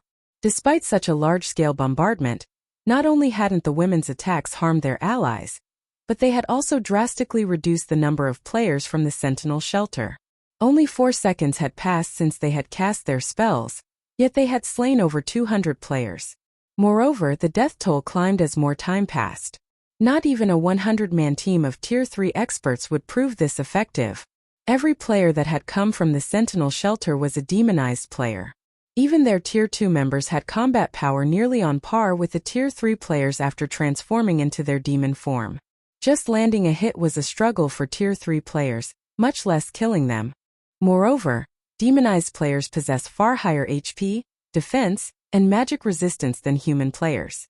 At most, a Tier 3 skill or spell would deal high damage to these players. It would take a lot more to instant kill them. However, Aqua Rose and Violet Cloud spells had instant killed the Sentinel shelter's Tier 2 players, giving the enemy healers no chance to help them. Moreover, the absurd damage the spells dealt wasn't the most frightening aspect about them. What truly amazed everyone was the fact that those spells seemed like they had a life of their own, always targeting players' blind spots. Only Refinement Realm experts and above had any chance of blocking them. Everyone else would have to bear the full brunt of the projectile's hits. Black Flame. Troubled Time's eyes bulged as he watched one subordinate after another fall. Every player he had brought with him was an expert from the Sentinel shelter, and they all played crucial roles in the shelter. The berserker skidded to a stop and pulled a gigantic, pitch-black crystal from his bag. Maddened, he shouted, "Since you won't let my people live, I'll take you down with us." With that statement hanging in the air, Troubled Time shattered the crystal. Suddenly, dark clouds formed above the plain, and a colossal spatial tear split the sky. A gigantic hand as large as a mountain then reached through the tear. Both Blue Frost's team and the players from the Extreme Light Shelter watched in horror. What? The Demon King's hand. How does he have that tool? Is Troubled Times insane? Does he want everyone to die? It's over. We're all dead. The players from the Extreme Light Shelter cursed Troubled Times for his cruelty. The Demon King's hand was every Dark Den player's nightmare. An independent player had once gotten their hands on this tool, and to avenge his fallen comrades, he had used the Demon God's hand to destroy the shelter responsible. The Demon King's hand had only attacked once, crushing the shelter into dust. The attack was a massive AoE. Although Troubled Times had summoned the Demon King's hand several hundred yards from the Extreme Light Shelter, it was still well within range. Even illusory words felt the presence of death surround her, not to mention the shelter's residents. Unfortunately, it was too late to run. The spell had already taken shape, and even space would freeze under a Tier 5 spell's influence. Read latest chapters at Wuxia World. She couldn't even use instantaneous movement to flee. Even if she could, she wouldn't have time to escape the spell's instantaneous movement would only teleport her several dozen yards away. The Demon King's hand? Even Shifeng's expression darkened when he saw the descending hand. He immediately activated disintegration power, forcing himself to Tier 4 before he leaped into the air, raising Killing Ray above his head with both hands. Block it. First Sword Light Shadow. Chapter 25-16 Legend of the Dark Den. As Shifeng jumped into the air, the phantom of a gigantic greatsword encompassed his sacred sword. Shifeng swung the ghostly weapon at the descending Demon King's hand, stupefying the spectating players who had begun to despair. Is he really trying to block the Demon King's hand? Graceful Monarch was shocked as she watched Shifeng leap into the air. The Demon King's hand had Tier 5 power. Not even the Extreme Light Shelter's defensive magic array could stop that attack. At this stage of the game, this spell was unstoppable. It was why everyone had been overwhelmed with hopelessness the moment Troubled Times had used the Demon King's hand. Graceful Monarch had never expected Shifeng to confront the Demon King's hand instead of fleeing. The man was simply ludicrous. The only thing anyone could do was shake their head as they watched. No player could hope to block the Demon King's hand attack. Players could only flee for their lives. The moment the Demon King's hand appeared, however, space within several thousand yards froze. Without a high-tiered magic scroll, which could break through frozen space, players could only rely on their own 2 feet to escape. Of course, trying to cross several thousand yards on foot in a few short seconds was a joke. So what if you can suppress the Sentinel Shelter? Against the Demon King's hand, you're nothing more than a pest. Troubled Times, shrouded in a black barrier, sneered as Shifeng tried to attack the colossal pitch-black hand. You'll die alongside the Sentinel Shelter's people. The Demon King's hand was his greatest trump card. He hadn't wanted to use it, but he could just let Zero Wing get away with annihilating his team. There was only one way to stop the Demon King's hand. One would have to kill the user before they shattered the black crystal. Once the crystal shattered, not only would the energy within summon the Demon King's hand, but it would also surround the user in a protective barrier, keeping the user safe from the wrath of the Demon King's hand. By the time Troubled Times finished his statement, the Phantom Greatsword had collided with the descending black hand. The Demon King's hand was the size of a mountain, and although the Phantom Greatsword was quite large, it was little more than a toothpick against the colossal palm. It was utterly insignificant. Boom! The instant the two attacks met, the sky shattered, and a massive spatial tear stretched for several hundred yards. The sound of an explosion echoed throughout the map, and the intense shockwave shoved back the players below, making the stumble. Once the shockwave had passed, the watching players looked up and realized that the gigantic hand had come to a grinding halt, as if it had encountered an invisible wall. Suddenly, a figure shot down from the sky, crashing into the ground like a meteor with enough momentum that the impact created a crater that was several meters deep and over 24 meters wide. Everyone froze in shock. They only snapped out of their dazes after 4 seconds had passed. He did it. He actually blocked it. But that's the Demon King's hand. It's as powerful as a Tier 5 attack. Is he even human? The Extreme Light Shelter's players cried out in shock. For a moment, they even forgot to celebrate the fact that they had just survived the Demon King's hand attack. So that is Zero Wing's guild leader. Astonishment flashed in Purple Rakshas's eyes as she stared at the pitch-black hand as it gradually faded out of existence. Shifeng was simply too strong. She had met plenty of experts after leaving the Dark Den, but none were a match for Shifeng. His strength was beyond words. The Demon King's hand was every Dark Den player's nightmare. When facing the attack, players could only wait for death to claim them. There was nothing else they could do. And yet Shifeng had just stopped the Demon King's hand. No one would believe her if she told them about this incident, but she had seen it with her own eyes. Is he really Black Flame? Illusory Words was just as flabbergasted. She could hardly believe what she had just witnessed. They were talking about a Tier 5 attack. Not even one of the outside world's guild cities would survive such an attack, much less a stronghold like the Extreme Light Shelter. If the Demon King's hand had been successful, nothing would have remained of the city's defensive magic array and walls. However, Shifeng had blocked the attack and saved them all. Only the 5 great super guilds' true monsters were likely capable of accomplishing such a feat impossible. How can anybody block that thing? Troubled Times was dazed as he watched the Demon King's hand dissipate.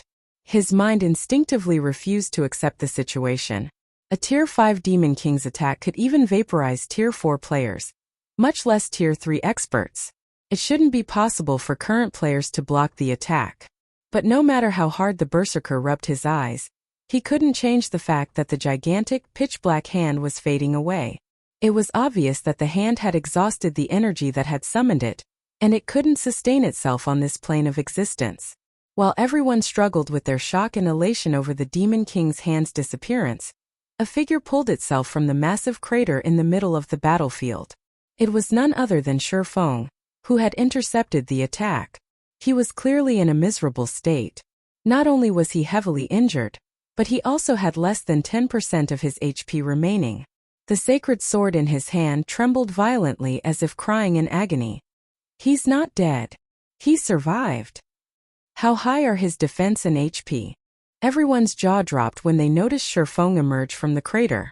The fact that the swordsman had stopped the Demon King's hand was already unbelievable, yet now they learned that he had actually survived the endeavor.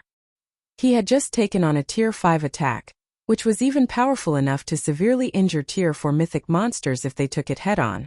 Current players should have no hope of surviving such a blow. Read latest chapters at Wuxia World. Guild Leader. When Blue Frost and his comrades saw Shifeng, they were elated, and pride shone in their eyes. They had just witnessed a legend in the making, and their guild Zero Wing was responsible for it. Both Shifeng and Zero Wing would become legendary names throughout the Dark Den as word of this spread. Chapter 25:17 Fame spreads across the Dark Den. Everyone was astounded that Shifeng had survived after countering the Demon King's hand, but the player in question only breathed a deep sigh of relief. Thank goodness the Demon King's hand's power is barely at Tier 5. If it had been stronger, not even Void Shield would have saved me. Glancing at his HP bar, Shifeng realized he had very nearly lost his life. Had an expert with a fully unlocked mana body summoned the Demon King's hand instead of Troubled Times, he wouldn't have even had a chance to resist.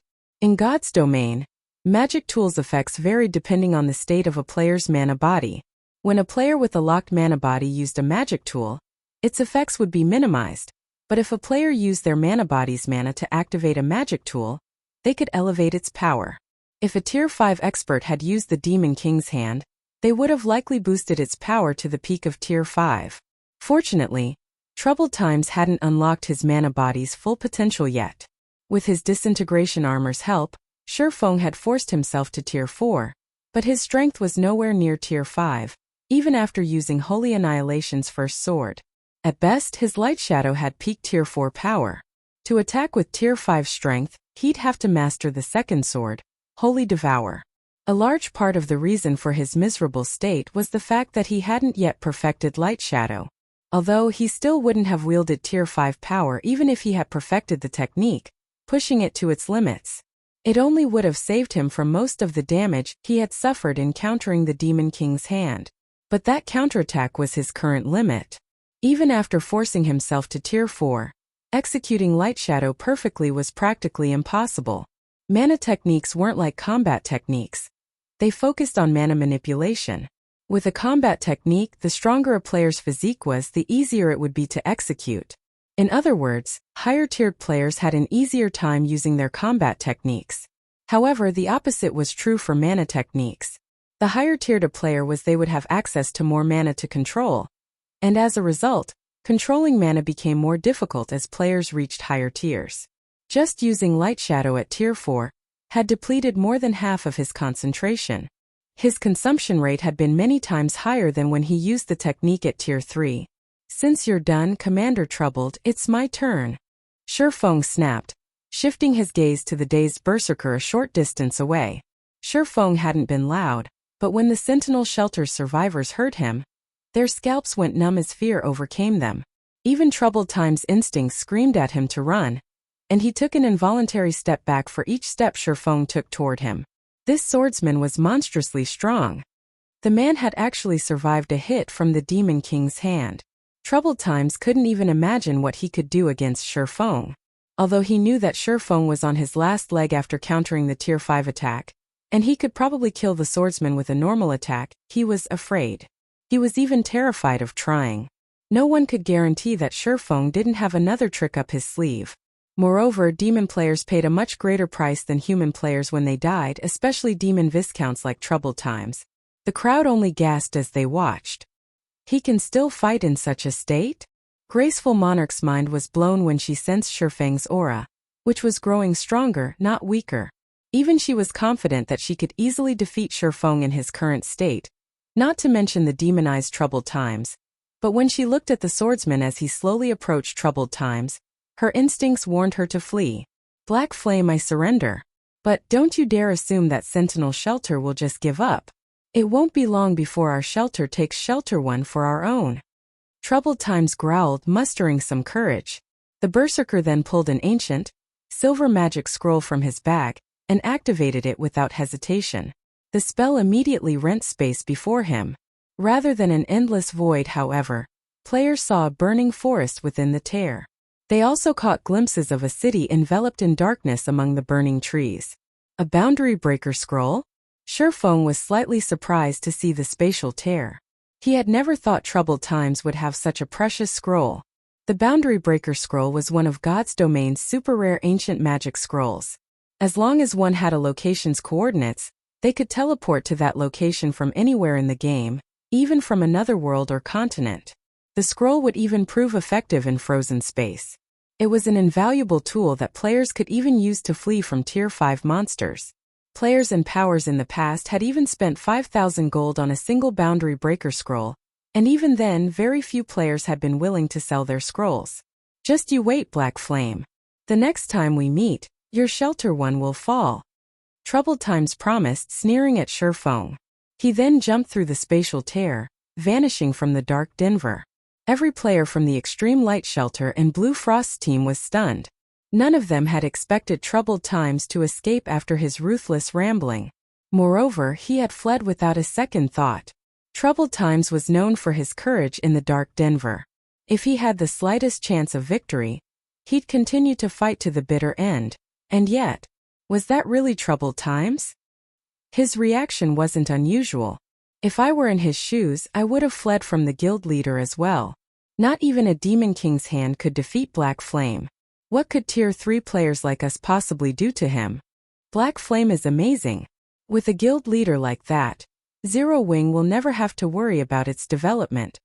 I wonder if Shelter 1's Zero Wing is still recruiting members?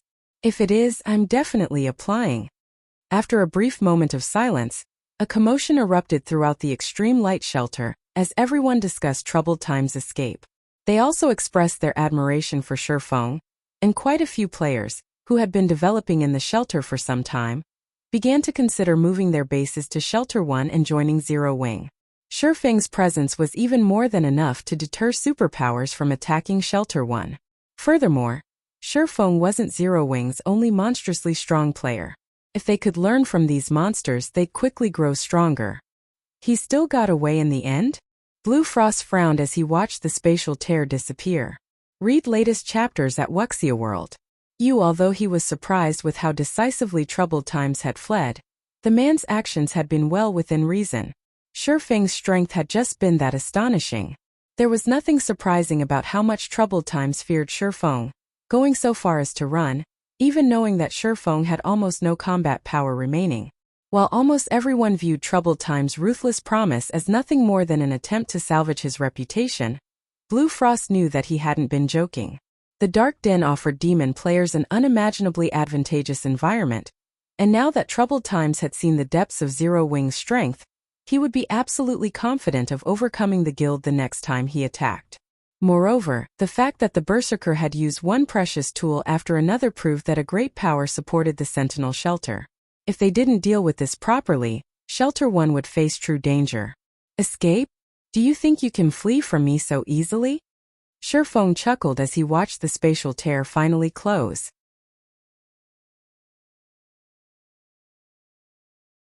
Chapter 25:18. Kill no matter the distance. Have you locked on to him, Fire? Shifeng asked, turning toward Fire Dance a short distance away. Players had many ways of escaping to live another day in God's domain, and when one wanted to hunt a fleeing player, they could rely on tracking scrolls, skills, and spells. Of all of the main classes, the assassin was the most adept at tracking and taking out targets. Once an assassin reached Tier 3 and unlocked their mana body's full potential, their tracking abilities would undergo a qualitative transformation. They could use their own mana to lock on to another player's mana signature. Unlike tracking scrolls, this method didn't add any debuffs to the target, making it nearly impossible to detect. Unless the targeted player could remove the mana the assassin had left on them, they couldn't shake off the tracker. Rest assured, guild leader, my mana is on him. Even if he runs to the edge of the world, I can find him, Fire Dance confirmed, nodding. She had locked on to every Sentinel Shelter member's mana signature even before she had killed the Tier 3 Shield Warner. Even if Aqua Rose and Violet Cloud hadn't taken action, none of the Sentinel Shelter players participating in the fight had had any chance of escaping with their lives. Guild leader, do you really intend to chase after troubled times? The Spatial Tier's destination is a city enveloped in darkness energy. There's a 90% chance that it is in demon players' territory. Those demon players are extremely biased against other races. Even if you manage to make it there, you'll have a hard time reaching troubled times. Blue Frost hurriedly interrupted, attempting to dissuade Shifeng from hunting down the berserker in question. Although troubled times still posed a threat to Shelter One, the Sentinel Shelter would need some time to recover from losing so many of its top experts. Meanwhile, Shelter One could use this chance to grow stronger. After today's battle, Zero Wing's fame would spread across the Dark Den, after all, and a large number of players would show up to join Shelter One. The shelter wouldn't have to worry about its development speed. Once they upgraded Shelter One to a large shelter, troubled times would have a hard time threatening the shelter. Of course, these players have chosen to be one of Zero Wing's enemies, and I need to ensure that they know the price for doing so. Shifeng resolutely declared. Another time he might have let the matter slide. But times had changed. As the Dark Den had more contact with the outside world, more superpowers would have designs on the other world. If superpowers wanted to develop in the Dark Den, they'd need a shelter first, but reaping the other world's benefits would take ages if they had to construct and grow a shelter from scratch. Hence, they would try to take over already developed shelters.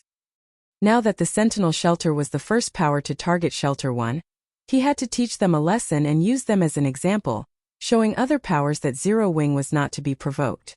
If he didn't act now, more powers would target his shelter in the future. I understand. I'll see to the necessary preparations. But now that the various powers are fighting over the bronze teleportation gates, traveling to the main continent is incredibly challenging. I'm afraid that we'll need some time before we can go after troubled times, Blue Frost said. Blue Frost understood what Shifeng intended when he heard the man's reply. It was clear that Shifeng wanted to make an example of troubled times, but traveling between the Dark Den and the main continent wasn't easy. Thus far, the bronze teleportation gates were the only reliable way to do so. But Shelter One wasn't a high enough rank to own such a gate. They would have to borrow a large shelter's bronze teleportation gate.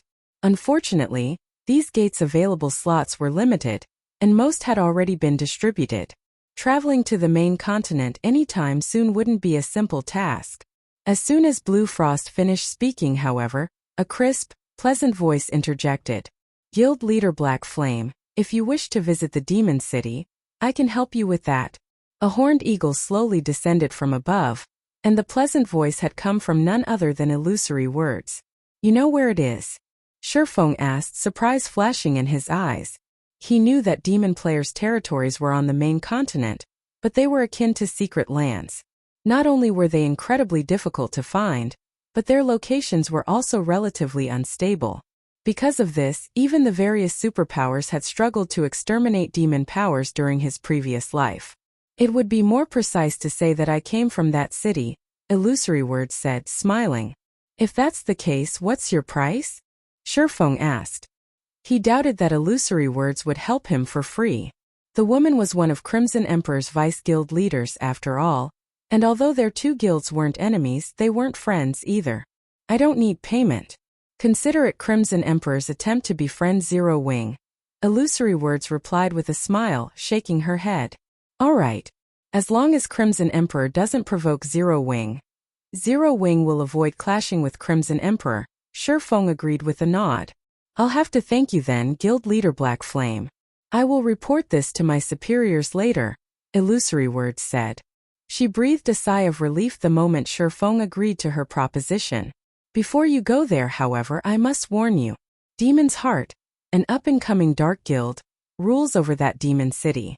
The guild had been developing rapidly in the Ten Saints Empire. It's almost like it just appeared out of thin air. Even the super guild Battle Wolves has suffered heavy losses against Demon's Heart. Since Troubled Times has the city's coordinates, I assume that he has quite a close relationship with the Dark Guild.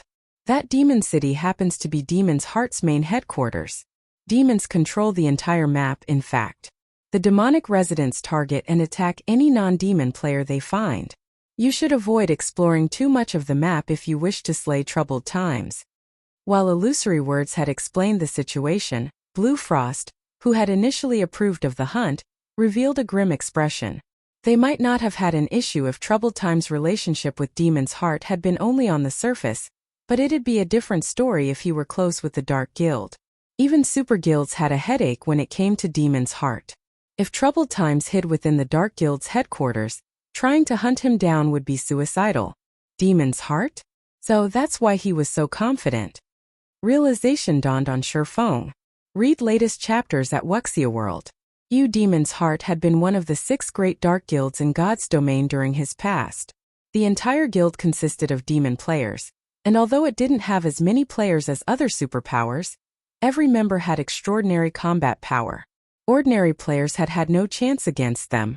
Many super guilds had suffered huge losses at the hands of Demon's Heart back then. The Dark Guild had even slain several super guilds' guild leaders. It was practically as powerful as the 5 great super guilds. As far as Shifeng could remember, Demon's Heart had begun to grow stronger around this time during his previous life, too. If Troubled Times thinks he can take Zero Wing on just because he's got a powerful backer, he is sorely mistaken. When Shifeng recalled Troubled Times' bold exit, he sneered. He turned to Illusory Words, asking, Vice Guild Leader Illusory, how many people can you help me transport to the main continent? I don't have many slots available. May I know how many people you wish to take with you, Guild Leader Black Flame? If I don't have enough, I can borrow some slots from other guilds, Illusory Words offered after giving the matter some thought. A little over 300.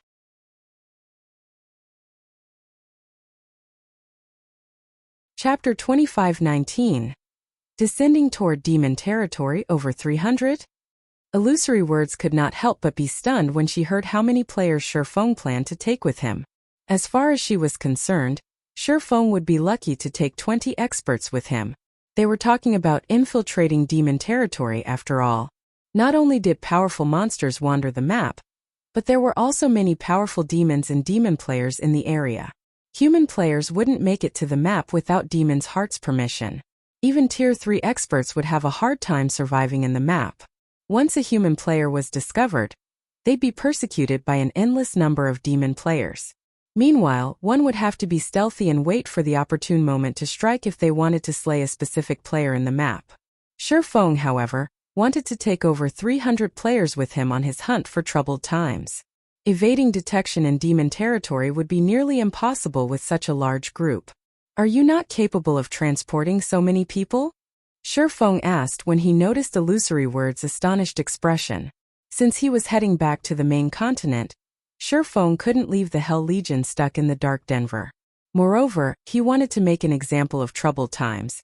If he killed the Berserker off in secret, the man's death wouldn't become the deterrent he wanted. He needed the kill to have enough fanfare that it would prevent other powers from targeting Shelter One in the future. Although demon territories were akin to forbidden lands for ordinary expert teams, his was no ordinary team. It was Netherworld Empire's, one of the 5 great super guilds in God's domain, strongest trump card legion. The very idea that the Hell Legion couldn't move throughout demon territory was a joke. It's possible, but I'll need some time. Would you be willing to wait a while, Guild Leader Black Flame? Illusory Words asked after snapping out of her daze. How long will you need? Shifeng asked. I should be able to arrange it within roughly 6 hours, Illusory Words confidently replied. All right. I'll have to trouble you then, Vice Guild Leader Illusory. Shifeng breathed a sigh of relief when Illusory Words said she'd only need 6 hours or so. Fire Dance had used her mana to lock onto Troubled Times, but the technique wouldn't last long. At most, her mana would remain on her target for 2 days. After that, her mana would leave Troubled Times, and hunting him down would be almost impossible. Once Illusory Words and Shifeng had finished their discussion, the Vice Guild leader left the extreme light shelter atop her flying mount to see to the necessary preparations. Meanwhile, Shifeng led Blue Frost and the others into the shelter to rest while he waited for Illusory Words to contact him. While they rested in the extreme light shelter, news of Zero Wing's battle with the Sentinel shelter spread like wildfire. For a while, all of the Dark Den was in an uproar over the event. No one had ever thought a player could counter a demon god's hand and scare the Sentinel shelter's strongest expert, Troubled Times, away. While this news spread, word of Shifeng's hunt for Troubled Times shook the Dark Den's various shelters. It was a hot topic among countless players in the otherworld. What? Zero Wing is going to hunt down troubled times? How ruthless. But I like it. If Zero Wing succeeds, the Sentinel shelter is as good as finished. That shouldn't be possible. Troubled Times is no fool. Once he discovers a marker on him, he'll just wait in the city until it disappears. Zero Wing won't be able to reach him. That's why the guild is taking over 300 players on the hunt. I bet that Zero Wing won't hesitate to kill him even in a city. Troubled Times is pitiful. With so many experts going after him at the same time, he has no chance of surviving. I don't think Troubled Times will lose everything. I'm sure he'll take all of those experts with him to the grave. It really makes you wonder what Zero Wing is thinking by pulling such a crazy stunt. Zero Wing's generosity equally shocked and confused the Dark Den's players. They had never thought that Zero Wing was ruthless enough to gamble the lives of 300+ experts just to take out a defeated general. Even if Zero Wing succeeded, the guild would suffer massive losses. Lava Valley, Demon City. Several middle-aged men, one of which was none other than Troubled Times, the commander of the Sentinel Shelter's #1 adventurer team, sat around a table in one of Demon City's high-class bars. Commander Trouble, the Zero Wing you spoke of is insane. The guild actually plans to come here just to deal with you. It's just 300+ experts. If they dare come to this city with so few players, they'll be wiped out before they even reach the city gates. I know, right? We're in demon territory.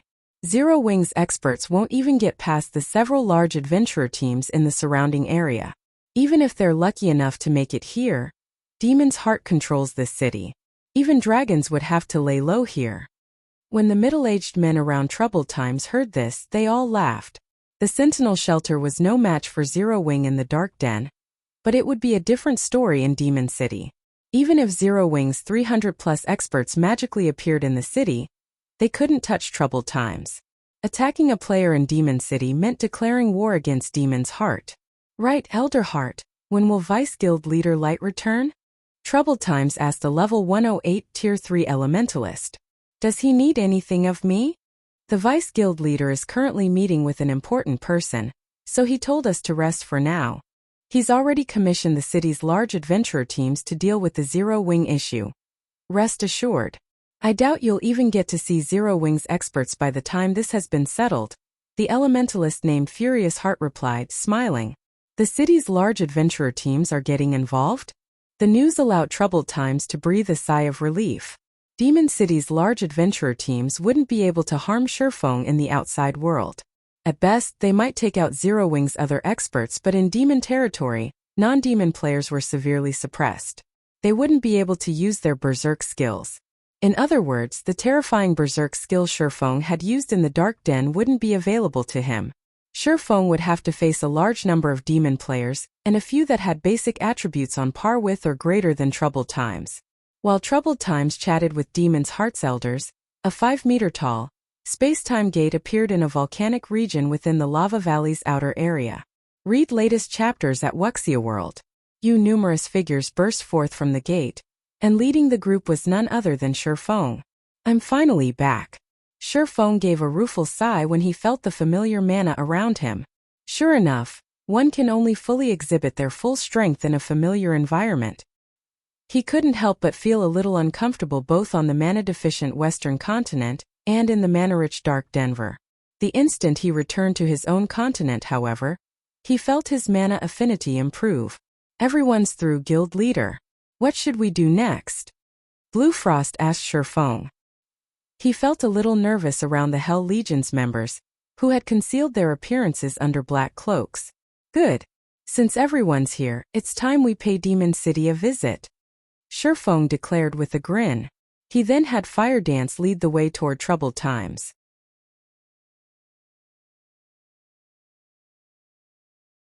Chapter 25-20, A Group of Monsters. The moment Shurfeng gave the command, the Hell Legion began to move into formation. Once everyone was ready, they boldly marched toward the nearby forest. Illusory Words and her teammates, who had just emerged from the space-time gate, were stunned at the sight. What do you think is going through Black Flame's mind, Vice Guild Leader? A Tier 3 male assassin from Crimson Emperor asked when he saw that the Hell Legion had no intention of hiding their movements. The Burning Forest is a main area for demon players, and he decided to go straight through it, rather than around. At this rate, it won't be long before demon players discover his team, and without an invitation from Demon City, every demon player they come across will attack. The burning forest served as a natural barrier around Demon City. Not only were all of the forest monsters above level 100, but almost every level 100 plus demon player in Lava Valley grinded in the burning forest. Demon players had incredible innate perception. They often noticed normal players long before normal players noticed them. In addition, demon players could earn demon reputation to increase their demon rank by slaying non-demon players of equal or higher levels. This was why demon players were so eager to target non-demon players. Moreover, non-demon players were invaders when in demon territories, and demon players would gain far greater rewards for killing them. Even the 10 Saints Empire's various superpowers didn't dare set foot in the Lava Valley's burning forest without a proper invitation. Demon players would avoid conflict with guests of Demon City. Attacking one of the city's guests was akin to declaring war against the city's various powers. Doing that would be disastrous for any demon player developing in Demon City. Of course, Shi Feng and his team hadn't received an invitation, and by marching into the forest, they were offering themselves up on a silver platter. It'd be a miracle if they even left the burning forest alive, not to mention reach Demon City. In general, over 100,000 players operated in level 100 maps, and the burning forest was the only level 100 map near Demon City. Far more players would be grinding in the area than in other level 100 maps. I don't know what he's thinking, but I know that the players with him are extraordinarily strong. They may have hidden their statistics and auras with black cloaks, but I can feel that they're all bona fide tier 3 players, Illusory Word said, a hint of fear flashing in her eyes as she watched the Hell Legion march into the forest. In total, Shi Feng's group had over 300 tier 3 experts. Not even Crimson Emperor had so many at this stage of the game. Zero Wing has that many tier 3 experts? The male assassin's jaw dropped. Only super guilds had such a large number of tier 3 experts at this point. How could Zero Wing, a guild that had only established itself in God's domain and had no backing whatsoever, have as many tier 3 experts as a super guild? While Illusory Words and the male assassin shared their shock over the number of tier 3 experts Zero Wing had just sent into the burning forest, a young man in white robes and surrounded by the power of darkness stepped through the space-time gate, sneering when he overheard the two players' conversation. The fact that Zero Wing has over 300 tier 3 experts is indeed surprising. Unfortunately, that force isn't nearly enough to get through the burning forest, the young man said, realizing that Shi Feng's group had already disappeared into the woods. This is just a repeat of Battle Wolves' attempt to invade Demon City. Not only had Battle Wolves dispatched over 300 tier 3 experts, but it had also sent an army of over 100,000 tier 2 experts. In the end, Battle Wolves' army had been annihilated before it had reached the city. I've also heard that Demon's Heart has hired the city's large adventurer teams to stop Zero Wing's force. Those adventurer teams don't have a lot of members, but every one of them is strong enough to deter superpowers. If they work together, Zero Wing won't stand a chance. Neither the male assassin nor Illusory Words tried to argue with the white-clad youth. He had only spoken the truth. In fact, the boy's evaluation of Demon City's large adventurer teams was a little humble. Battle Wolves' army had suffered tremendous losses against those large adventurer teams, and they had undoubtedly grown stronger since slaughtering the guild's members. As the white-clad youth and Illusory Words quietly discussed the situation, a party of demon players had discovered Shi Feng's team. Why have so many human players come to the burning forest? Are they the bounty targets Demon's Heart announced? And here I thought Demon's Heart was joking. I hadn't actually thought that these human players would dare enter our territory. Quick! Send word to the large adventurer teams. If we take too long to report this, someone else will and claim the reward. The demon party's members were ecstatic over discovering Shi Feng's group. They immediately reported their discovery to the large adventurer teams within the forest. Just as they were about to contact one of the adventurer teams, however, over 100 figures descended from above, landing a short distance from Shi Feng's team. They all wore jet black plate armor and wielded standard weapons. They also radiated dense power of darkness, and emitted an intense pressure that even deterred tier 3 experts from approaching. Crap! How is our luck so bad? I didn't know there was a demon patrol squad nearby. I guess we won't get credit for the discovery after all. When the demon party members saw the figures in black, they could not help but shake their heads and sigh dejectedly. The burning forest was demon territory, and demon squads patrolled the area. Every one of these squads consisted of up to 3 Tier 4 Great Demons and 100 Tier 3 Advanced Demons. They also maintained a 10-level gap above Demon City's mainstream players. They weren't a force players should take lightly. These demon patrol squads were a large part of the reason that the Battle Wolves' crusade on Demon City had failed before it had even reached the city gates. Now that one of these squads had discovered Shifeng's team, annihilation was almost certain. Furthermore, these demons had wings and were capable of flight. Even if Shifeng's group could fly, they wouldn't escape. Read latest chapters at Wuxia World. You, the watching demon players, expected Shifeng's group to turn and flee, but they didn't. Rather, they took the initiative to charge at the demon patrol squad as if they had just found their prey. The Guardian Knight leading the charge bashed his shield into one of the level 115, Tier 4 Great Demons, which subsequently lost its balance and stumbled half a step back. That Guardian Knight's strength was unbelievable. A 3-meter-tall man and his emaciated companion proceeded to pin down the other 2 Tier 4 Great Demons. The Tier 3 Advanced Demons wanted to help, but other members of Shifeng's team got in their way. Shifeng's team suppressed the Demon Patrol Squad, which normally had an overwhelming advantage over players. The demons struggled against the players attacking them, unable to cooperate while their HPs visibly plummeted. In less than 30 minutes, the entire Demon Patrol Squad had been eliminated. Not a single demon had escaped with its life.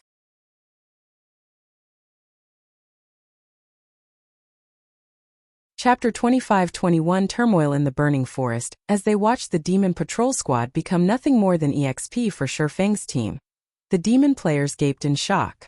Who are those people? The spectating demon players in the distance were both shocked and curious as they watched Shifeng's team. The Demon Patrol Squads formed a solid defensive barrier that prevented intruders from reaching Demon City. They were akin to NPC City soldiers. Not only did they have an arsenal of powerful skills and spells, but they could also fight as a team. They were nothing like ordinary demon players. However, these demons were little more than ordinary monsters before Shifeng. Are we still going to wait for the adventurer team's leader?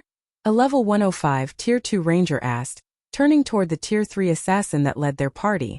Not even Demon City's large adventurer teams would have an easy time against a team that could annihilate a demon patrol squad so effortlessly.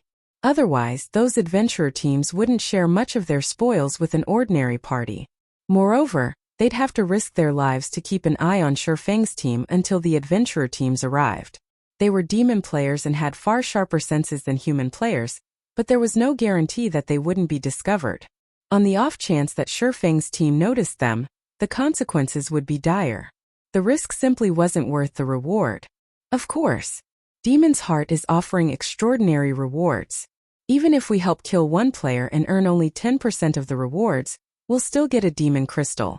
Once we have 120 demon crystals, we can challenge a noble in the city. It would take ages to collect that many if we just try to grind for them ourselves, the Tier 3 assassin said. We will have to be careful and maintain some distance from those players, of course. We don't need to follow them closely, we can just follow their tracks. Silently, the rest of the party nodded in agreement. They all thought that their party leader's plan was viable. With their superior senses, they could avoid detection, even if Shifeng's team were powerful, as long as they kept their distance. As soon as the Tier 3 assassin finished speaking, however, the cold blade of a dagger burst through his chest. A critical damage of over -900,000 then appeared above his head. Before the Tier 3 assassin could speak, a snowy white blade slit his throat, devouring the last of his HP leader. The party's remaining 5 Tier 2 members were flabbergasted. What had just happened? A second ago their party leader had been alive and kicking, and in the next he was dead. Their party leader was a Tier 3 assassin, and even in Demon City he was quite the famous expert. Yet he had just died so suddenly. As their leader dropped to the ground. An assassin? Crap. We've been discovered. Run. By the time the 5 demon players reacted, the alluring woman vanished like a ghost. She reappeared before the 5 demon players, and a streak of snowy white light immediately swiped at them. A series of damages exceeding 1 million appeared above each demon player's head, robbing them of all of their HPs. How foolish. You radiate so much mana that you're practically walking lanterns in the dark. You dare follow us with such skills? Fire Dance shook her head disdainfully at the demon players' confused looks. She thought they had severely underestimated her. What Fire Dance didn't know is that in this era, when Tier 3 players were still extremely rare, everyone busily researched how they could best use their Tier 3 skills and spells. No one had time to spare on improving their mana control. Guild leader, I've taken care of the nearby demon players, Fire Dance reported to Shifeng after ensuring that she didn't detect any hostile players' mana signatures nearby. Good. Continue patrolling the area. If you run into too many demon players, call the Hell Legion's assassins for help, Shifeng said, nodding. He then returned his gaze toward the loot the demon patrol squad had dropped. He hadn't expected the squads to drop anything good. They were on par with NPC city soldiers after all. NPC soldiers didn't drop anything noteworthy, even when players killed them. Contrary to his expectations, however, the demons had dropped considerably valuable loot. The weapons and equipment were subpar, all level 110 plus standard secret silver and fine gold equipment, but the demons had dropped dark magic gold. Dark magic gold was an exceptionally rare epic material. Not only could one use it to increase their success rate when crafting weapons and equipment, but there was also a chance of imbuing the resulting items with power of darkness. It was a material all master forgers sought. He had obtained 14 ingots of dark magic gold after slaying one demon patrol squad. If the master forgers of his previous life found out about this, they'd likely hunt the burning forest patrol squads into extinction. However, the Hell Legion's members were even more ecstatic than Shifeng. The demons they had killed had awarded an abundance of EXP, and during the battle, they had gained a lot of insight into mana control. Although the demons' mana control couldn't compare to actual NPCs, it was far better than dumb monsters. They usually only fought dumb monsters. They had almost no chances of battling NPCs. Why wouldn't they be excited to pit their skills against demons that were as intelligent as true NPCs? Initially, the Hell Legion hadn't been particularly eager to attack Demon City, but this discovery had lit an enthusiastic fire in their hearts. While exploring the burning forest, the Hell Legion made no attempts to avoid demon patrol squads. Instead, they actively started to search for them. Meanwhile, elsewhere in the burning forest, a 1,000-man team assaulted a monster nest under the protection of a level 110 mythic boss. Although the team only had 1,000 players, over 80 of them had already reached Tier 3. Not even first-rate guilds could field such a team at this stage of the game. The several players leading the team easily suppressed the mythic boss, allowing the rest of the team to deal with the Great Lords and Grand Lords. Excellent. The monsters that ran ahead have been taken care of. All Tier 3s attacked the boss. A valiant, level 108 man in black robes and wielding a golden staff shouted as he fought the mythic boss. The 80-plus Tier 3 experts suddenly turned away from their targets, shifting their attention to the nest's boss. In less than 6 minutes, the mythic boss, which nearly everyone feared at this stage of the game, collapsed, dropping a pile of loot around its corpse. Although the independent teams watching from afar were tempted by the large number of items the mythic boss had dropped, none of them dared to steal the loot. The adventurer team raiding the monster nest was one of Demon City's large adventurer teams. The small organization was only inferior to the city's 2 guilds. Anyone that tried to steal from that adventurer team shouldn't dream of surviving in Demon City for long. Commander Black Blind Man just sent a message stating that his party has discovered Demon's Heart's targets. A level 107, Tier 3 assassin quietly reported to the Valiant Man leading the team. They're already here? The Valiant Man grinned. Notify everyone. We'll head that way immediately. Black Blind Man is a cunning bastard. There's no way he stopped after notifying our team. If we take too long, there won't be anything left. Black Blind Man also warned that these players are incredibly strong. They actually had the upper hand over a demon patrol squad, the Tier 3 assassin said. They overpowered a patrol squad? I suppose they must be powerful. It's no wonder why Demon's Heart has offered such an excellent bounty, the Valiant Man said, nodding. Where are the targets now? He was very familiar with the demon patrol squad's strength. No ordinary 100-man Tier 3 team could take them on. Read latest chapters at Wuxia World. I don't know.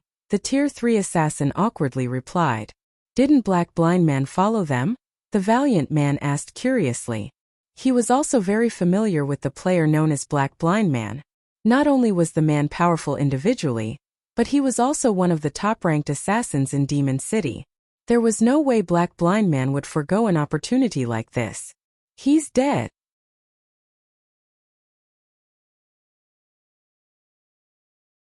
Chapter 25-22 Great Disturbance. Blind Man's dead. The Valiant Man, Regretful Wind, was astonished by the report. Someone actually noticed him and killed him, with his cautious nature and tracking skills? Black Blind Man was a relatively well-known assassin in Demon City, and his sharp senses were particularly outstanding. When Demon City's large adventurer teams, including Windtooth, targeted a specific player, they often hired Black Blind Man to track the player down. Regretful Wind had never heard of Black Blind Man running into issues when tracking a target. According to Blind Man's teammates, his grinding party had been annihilated without any time to fight back. In a fit of rage, Blind Man logged off and contacted his close friends to notify everyone in the city. He wants Demon City's players to ambush the people who killed him, the Tier 3 assassin said, nodding. Unfortunately, his message is over 10 minutes old, and we don't have any new details about the invaders' whereabouts. Since those players can defeat a demon patrol squad, they must be fairly strong. I guess it isn't surprising to hear that they've killed Blind Man, but we have to hurry. Now that Blind Man has informed the public of the situation, many of the city's players will prepare for battle, Regretful Wind said, frowning. He wouldn't have much of an issue if Black Blind Man had simply informed the city's large adventurer teams. Only a small fraction of Demon City's player population consisted of large adventurer team members. Even if the adventurer teams mobilized all of their members, locating the intruders in the burning forest wouldn't be easy. If everyone in the city knew about them, however, locating the intruders would be a piece of cake, and the Windtooth adventurer team would have a lot more competition. Demon's Heart had offered an extraordinary bounty for these players' heads, with each intruder worth 10 demon crystals. Players could slay the monsters in demon territory for demon crystals, but the drop rate was incredibly low. Players could only increase their chances by hunting powerful monsters. Even the city's various large adventurer teams would be lucky to collect 10 or 20 demon crystals per day. Once players collected 20 demon crystals, they could apply for the challenge to earn a noble rank in the city. If they completed the challenge, they'd become one of Demon City's nobles and gain a significant boost to their strength. Even those with noble demon ranks had to acquire demon crystals to elevate their strength and position, although they would need even more demon crystals to do so. With the opportunity to earn 10 demon crystals per player killed before them, none of Demon City's residents would simply stand by and watch. Rest assured, Commander. I've already instructed our team to search the burning forest. It won't be long before we find the invaders. While I was grinding earlier, I also found a secret silver treasure chest and obtained an exotic perception potion. The potion can improve a player's senses and tracking abilities for 6 hours. Normally, players' tracks fade after an hour, but with this potion, I can even follow 4-hour-old tracks. If we make our way to Blind Man's last known location, we should easily be able to locate these players, the Tier 3 assassin said, smiling. Even with the rest of Demon City's players after then, ordinary teams will be helpless against players this strong. We have more than enough time to claim the bounty. Good. We'll set off immediately. Once we locate our targets, you'll receive 10% of the bounty for your contributions. Also, instruct our brothers and sisters in the city to bring the trump cards we've kept hidden. Regretful Wind declared. Aren't you giving these newcomers a little too much credit, Commander? We've already stopped the Battle Wolves' invasion. How strong could a bunch of nobodies from the Dark Den possibly be? The Tier 3 assassin asked disdainfully. The Dark Den was merely a small otherworld, with a pitifully low number of players. The otherworld's total player population didn't even come close to half of the players in an ordinary kingdom. The only advantages the Dark Den had were its impressive leveling environment and abundance of skill and spell books. There was no way such a small world could produce experts as powerful as those in Demon City. I know, but each of them is worth 10 demon crystals. Letting a single player escape would be a waste, and I doubt that Demon's Heart will be so generous in the future, Regretful Wind said. Regretful Wind had never once been wary of the invaders. Battle Wolves had tried to invade Demon City with over 100,000 experts, yet the Super Guild's army had been obliterated before it had even reached the city. If not even Battle Wolves could make it through the burning forest, what could a few hundred invaders accomplish? What Regretful Wind truly minded was the demon crystals Demon's Heart had offered. I understand.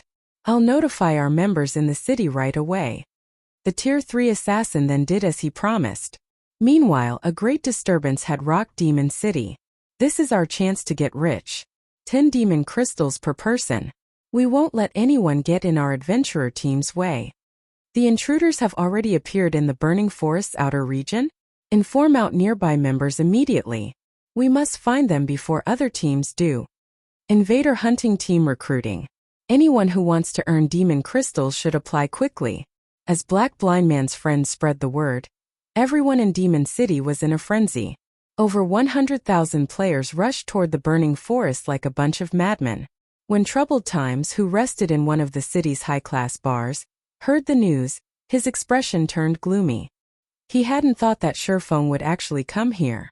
There's no need to worry, Commander Troubled. Now that this matter has caused such a commotion, the large adventurer teams we've hired won't be the only ones on the hunt.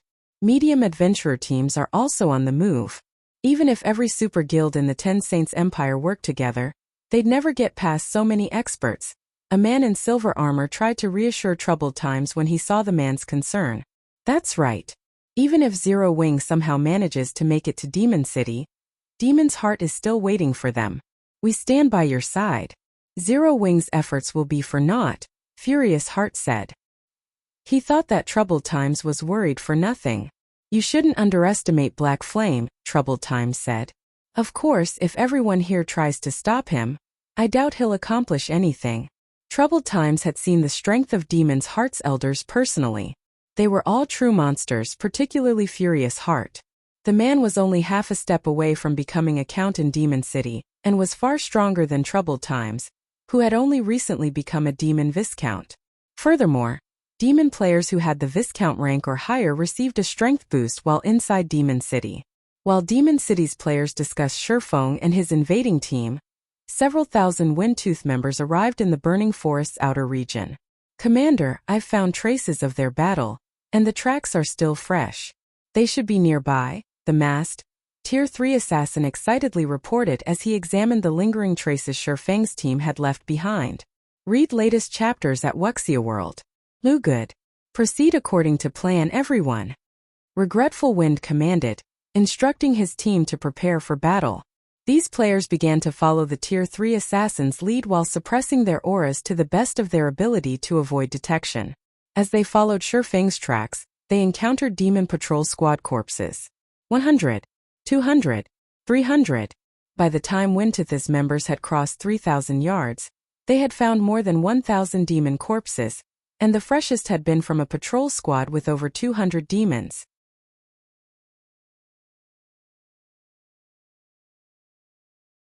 Chapter 25-23. Run. Why are there so many fallen demon patrol squads? What happened here? Did those people kill all of these patrol squads? Windtooth's members were curious and afraid when they saw so many demon corpses strewn around them. The demon patrol squad served as a barrier between intruders and Demon City, with 10,000 demons patrolling the burning forest. Thus far, however, the adventurer team had found more than 1,000 demon corpses. This was 1/10 of the burning forest's defenses. Commander, there's something you need to see, the masked Tier 3 assassin, who had scouted ahead, reported in the team chat. All of the team members put up their guard the moment they heard the assassin. Meanwhile, Regretful Wind hurried to the assassin's side. Finding his comrade, Regretful Wind arrived before a forested area laden with player corpses. To his surprise, however, there was no sign of battle. Some of the weapons and equipment the players had dropped hadn't been touched, and after a quick glance around, Regretful Wind counted more than 200 bodies. Based on how organized the corpses lay, it looked as if death had befallen them as the group marched through the forest. It was almost as if the battle had ended as abruptly as it had begun. and none of these players had had a chance to react to the attack. While scanning the dead, Regretful Wind quickly noticed the familiar faces of several Tier 3 experts. He clearly wasn't pleased about it either. How was Misty Ghost's main force annihilated? Regretful Wind stared at the fallen team in confusion. What happened here? Misty Ghost was a relatively famous medium-scale adventurer team based in Demon City. Although the adventurer team had fewer than 2,000 members, it had over 30 Tier 3 experts, including 1 Demon Viscount and 10 Demon Barons. Even Windtooth would struggle to defeat Misty Ghost. And yet, Misty Ghost's main force had died here. They hadn't even had a chance to fight back. It was unbelievable. I don't see Misty Ghost's commander, 7 Constellations, among the corpses, Commander, the Tier 3 assassin reported after carefully examining the bodies. He's not here. Regretful Wind took a closer look at the slain players as well, and just as the masked assassin had said, 7 Constellations wasn't present. He breathed a deep sigh of relief. 7 Constellations was Misty Ghost's sole Demon Viscount and one of the top 10 assassins in the Demon City. Even Regretful Wind would have a hard time defeating the man. If 7 Constellations had died as suddenly as his team, Regretful Wind's prey would be far stronger than he has surmised. I have found traces of a battle. It's possible that he and his surviving teammates were involved, the masked assassin said as he looked toward the towering trees some distance away. The trees were large enough that it would take several people to wrap their arms around the trunks, but they had been sliced cleanly through. Moreover, lingering life auras clung to the trees. The fight wasn't that long ago. Misty Ghost's members must have encountered the invaders. They might still be fighting as we speak, Regretful Wind guessed, staring at the bisected trees. Notify the team. We're going after them, and we won't bother hiding our presence. Understood. The masked assassin nodded before contacting the team. Windtooth's several thousand members charged past the cut trees, and they made no attempt to hide. It wasn't long before they encountered another group boldly marching through the forest. The group had more than 4,000 players, and Windtooth's members tensed when they saw them. I see you've picked up the scent as well, Old Wind, the savage woman carrying 2 dark blue axes and leading the group said, smiling at Regretful Wind. This is interesting. Now all of Demon City's top 3 adventurer teams are here. I suppose this is only the second time since the fight with Battle Wolves. A dignified, debonair man carrying an ancient bow spoke up. When they heard the 2 leaders, Windtooth's members released a held breath. These 2 were the commanders from Crimson Sand and Eternal Night, 2 of Demon City's top adventurer teams. They were also Regretful Wind's old acquaintances. Indeed, the last time we worked together, we helped Demon's Heart secure more territory, Regretful Wind said. Smiling, he continued, well, how are we going to split the profits this time? Regretful Wind was very familiar with the 2 players before him. Since they had found each other in the forest, Windtooth had lost its chance to monopolize the bounty rewards. But the encounter also eased the pressure on Regretful Wind's adventurer team. No force that could instantly wipe out Misty Ghost's main force should be underestimated. Even Windtooth would suffer tremendous losses if it tried to take on such a force alone. If his adventurer team worked with Crimson Sand and Eternal Night, however, the 3 teams could minimize their losses and maximize their profits. There's not much to consider. We'll split them evenly. I'm sure you find this acceptable, correct? Helpless smile, the bow-carrying man who commanded Eternal Night said. Flamefeather, Crimson Sand's commander, nodded in agreement. Deal. That way, we won't have to compete for contribution and can divide the work, Regretful Wind replied without hesitation. If their 3 adventurer teams tried to outdo each other, the fight would descend into chaos. Doing so would only weaken their teams. The gains weren't worth the losses. Rather, they'd all be better off cooperating, maximizing their combat power. None of the 3 teams even considered that they might be ripped off by another. Each of the teams was on par with the others, and they all had around 3 or 4 Demon Viscounts and 30 Demon Barons. They each also had around 70 or 80 Tier 3 experts. Good. That settles it. When we find the rumored monster, I'll hold him back. Old Wind and Smile, back me up from the sides, Flamefeather said. Regretful Wind was the 3rd-ranked elementalist in Demon City, and one of the publicly acknowledged top 10 experts in the city. Although Helpless Smile wasn't quite as powerful, He still ranked among the top 15 experts in Demon City. In a support role, he was one of the 5 best players in the city. No problem. Neither Regretful Wind nor Helpless Smile objected to Flame Feather's plan. She was the strongest melee player among their adventurer teams after all. Flame Feather was also the only 3-star Viscount in any of their teams, only one step away from becoming a Count. Shortly after the 3 commanders came to an arrangement, they heard the sound of battle from the nearby forest. All 3 teams immediately charged toward the sound. After crossing about 500 yards, a loud explosion rocked the forest. Boom! A figure suddenly shot past the 3 adventurer teams like a cannonball, crashing into a large tree roughly 100 yards away from Regretful Wind. The tree shattered instantly, falling, while the figure slid down its trunk to the ground. To everyone's surprise, this figure radiated an even stronger aura than a Grand Lord of the same level. Even so, the figure rapidly lost HP 7 constellations? Regretful Wind paled when he recognized the player. Read latest chapters at Wuxia World. Flame Feather and Helpless Smile looked at the player with somber expressions as well. They were all familiar with 7 constellations and the strength he wielded. Demon City didn't have many Viscounts, and as such they all more or less knew each other. Despite his noble demon rank, however, 7 constellations had just been defeated. The man hadn't even had a chance to flee. They could only imagine how strong his opponent was. Run quickly, 7 constellations hissed between clenched teeth when he saw the nearby adventurer teams. Before he could finish his warning, however, his HP dropped to 0, and his body went as limp as a puppet with its strings cut.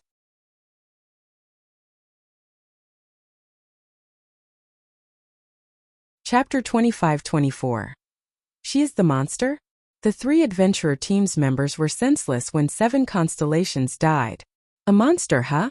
Regretful Wind frowned, contemplating 7 constellations' dying words.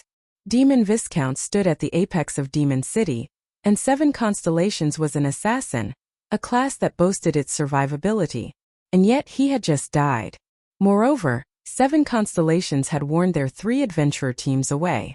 It was clear that in his mind, these 3 teams were no match for the monster he had just faced, even if they worked together. Although that was only the assassin's opinion, his words should be credible. If 7 constellations focused on getting away, not even the top-ranked experts in Demon City could stop him. But he had still fallen. It seems our opponent isn't as simple as we thought. What do you guys think? Regretful Wind asked the other 2 commanders. If they fought an opponent that even 7 constellations feared, the outcome wouldn't be as pleasant as they hoped. It's no wonder why Demon's Heart has offered such a gracious bounty, Helpless Smile replied, staring at the assassin's corpse. But this isn't the first time we've faced monstrous experts. Besides, if we flee, we'll become laughingstocks in Demon City by tomorrow. Although Helpless Smile felt the weight of 7 constellations' warning, it wasn't enough to order a retreat. Even if these intruders are powerful, there's no guarantee that we can't defeat them, Flame Feather agreed with a nod. Fighting spirit burned in her eyes as she launched into another charge. Don't forget, we have the home ground advantage. Our opponent may be a monster, but we'll still make him suffer. Monster-like experts were something to be feared. Ordinary Tier 3 experts had no hope against such players. However, their adventurer teams had fought monster-like experts before, particularly during the fight with Battle Wolves. Yet, these monstrous experts hadn't been powerful enough to save the guild from its miserable defeat in the burning forest. Furthermore, their adventurer teams had grown stronger since then. She was confident that they could hold their ground against monster-like experts, and that they still had a chance at victory. The members of all 3 adventurer teams nodded in agreement with Flame Feather's sentiment. Achieving victory might be difficult if their teams fought alone, but they had all agreed to work together. Not even the 10 Saints Empire superpowers would dare to take on their combined force, much less a measly team of 300 plus. It wasn't long after she finished speaking, however, that everyone noticed a lithe figure beside 7 constellations' corpse. The figure silently looted the assassin's body, as if she didn't have a care in the world. What amazing concealment techniques! Surprise flashed in Regretful Wind's eyes when he saw the woman who had abruptly appeared. As demon players, Their perception of non-demon races' life signatures was incredibly powerful. Even an assassin in stealth would have a hard time hiding from demon players, especially with less than 100 yards between them. However, they couldn't seem to detect a trace of the female assassin's presence. The woman's mastery of concealment arts was unrivaled, even in Demon City. Is she the monster 7 constellations warned us about? Helpless Smile's expression tensed as he watched the alluring woman a short distance away. If he encountered the assassin normally, she'd kill him 9 out of 10 times.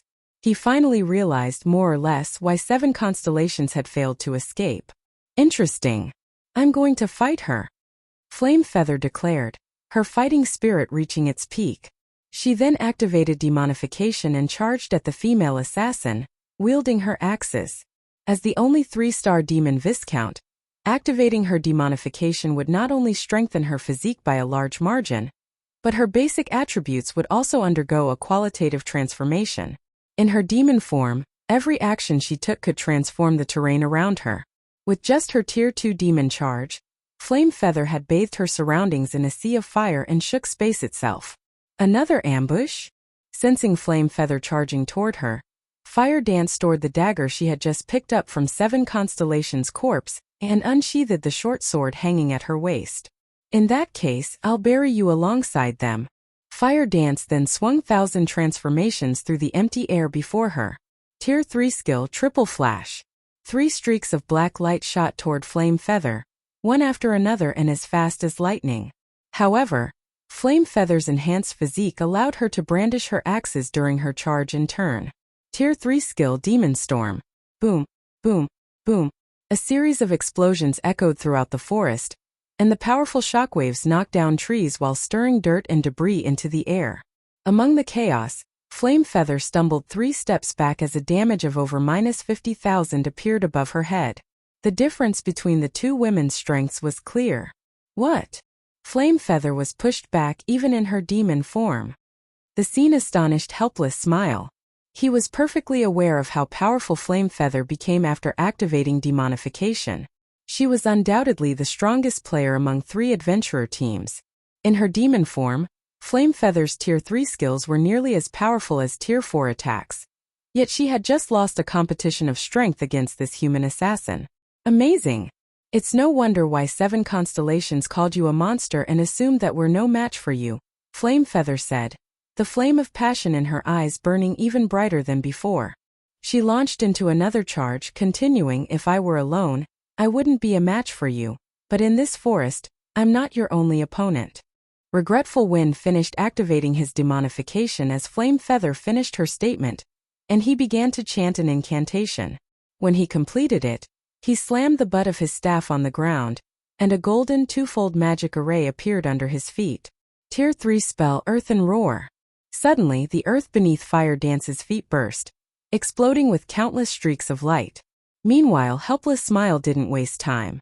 After activating demonification, he pulled the string of his ancient bow and launched 6 arrows into the sky, which formed a 6-pointed star above the assassin. Tier 3 skill Demon Thorns. As the star-shaped magic array took form, pitch-black magic arrows descended, each with the power of a Grand Lord ranked archaic species. Under Helpless Smile's control, a total of 18 magic arrows fell, diverting Fire Dance's attention away from Flame Feather.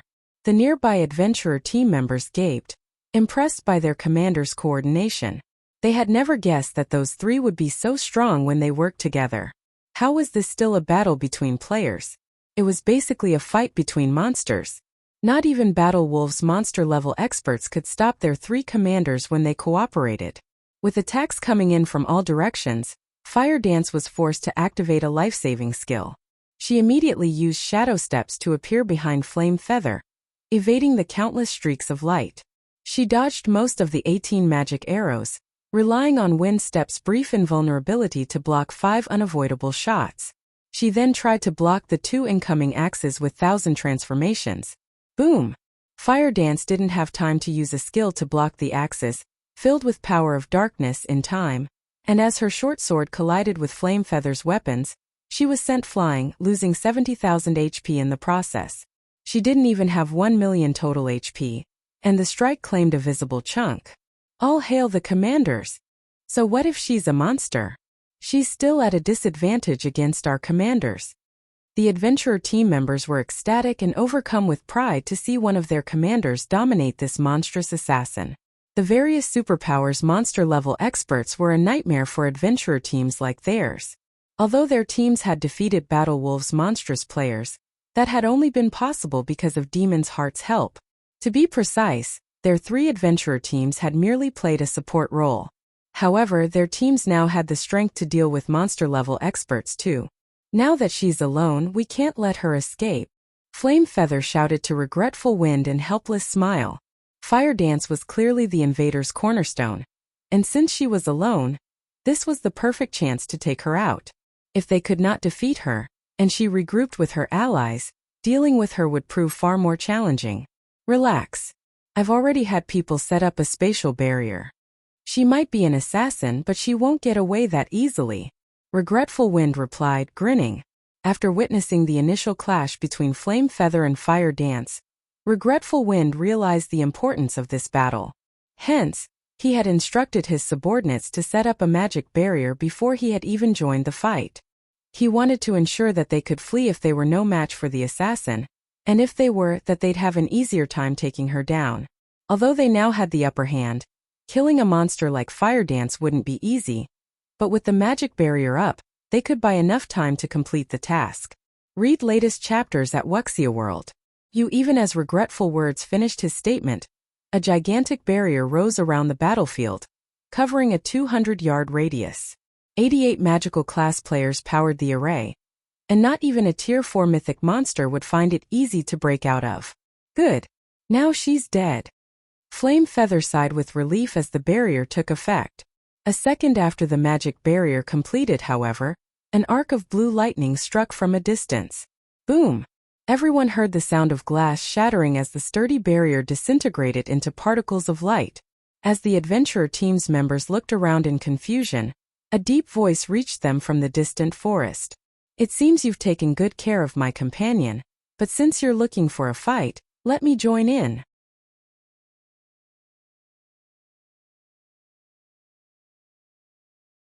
Chapter 25-25. True Monster. When the 3 adventurer teams heard the deep voice, their expressions betrayed their apprehension. The 3 commanders were particularly tense as they continued their fight against Fire Dance. There's more than one monster? Regretful Wind's expression hardened, while he watched the magic barrier fade away. 88 magical class players had powered that barrier. It should even withstand quite a few attacks from a mythic monster. And yet, that barrier had just shattered after a single attack. Another monster-level expert among the invaders was the only possible explanation, and this newcomer definitely had the strength of mythic monsters. He should be even stronger than the female assassin they currently faced. A single team has 2 monsters? Who are these people? Helpless Smile growled, frowning. He had never expected the invaders to have more than one monster-level expert. The 3 of them were already having a rough time trying to suppress Fire Dance. If another expert of her caliber joined the fight, they'd be in trouble. So what if there's another monster? Why should we fear them? Resolutely, Flame Feather reminded her comrades, don't forget that we have over 5,000 players, including 7 more demon viscounts and nearly 100 demon barons. What is one extra monster compared to our forces? The only reason the 3 commanders had attacked was to gauge how much they had improved since the war with Battle Wolves. Furthermore, ordinary Tier 3 experts would only get in their way in such an intense battle. If they had to face 2 monsters, however, the members of their adventurer teams could keep the second one busy.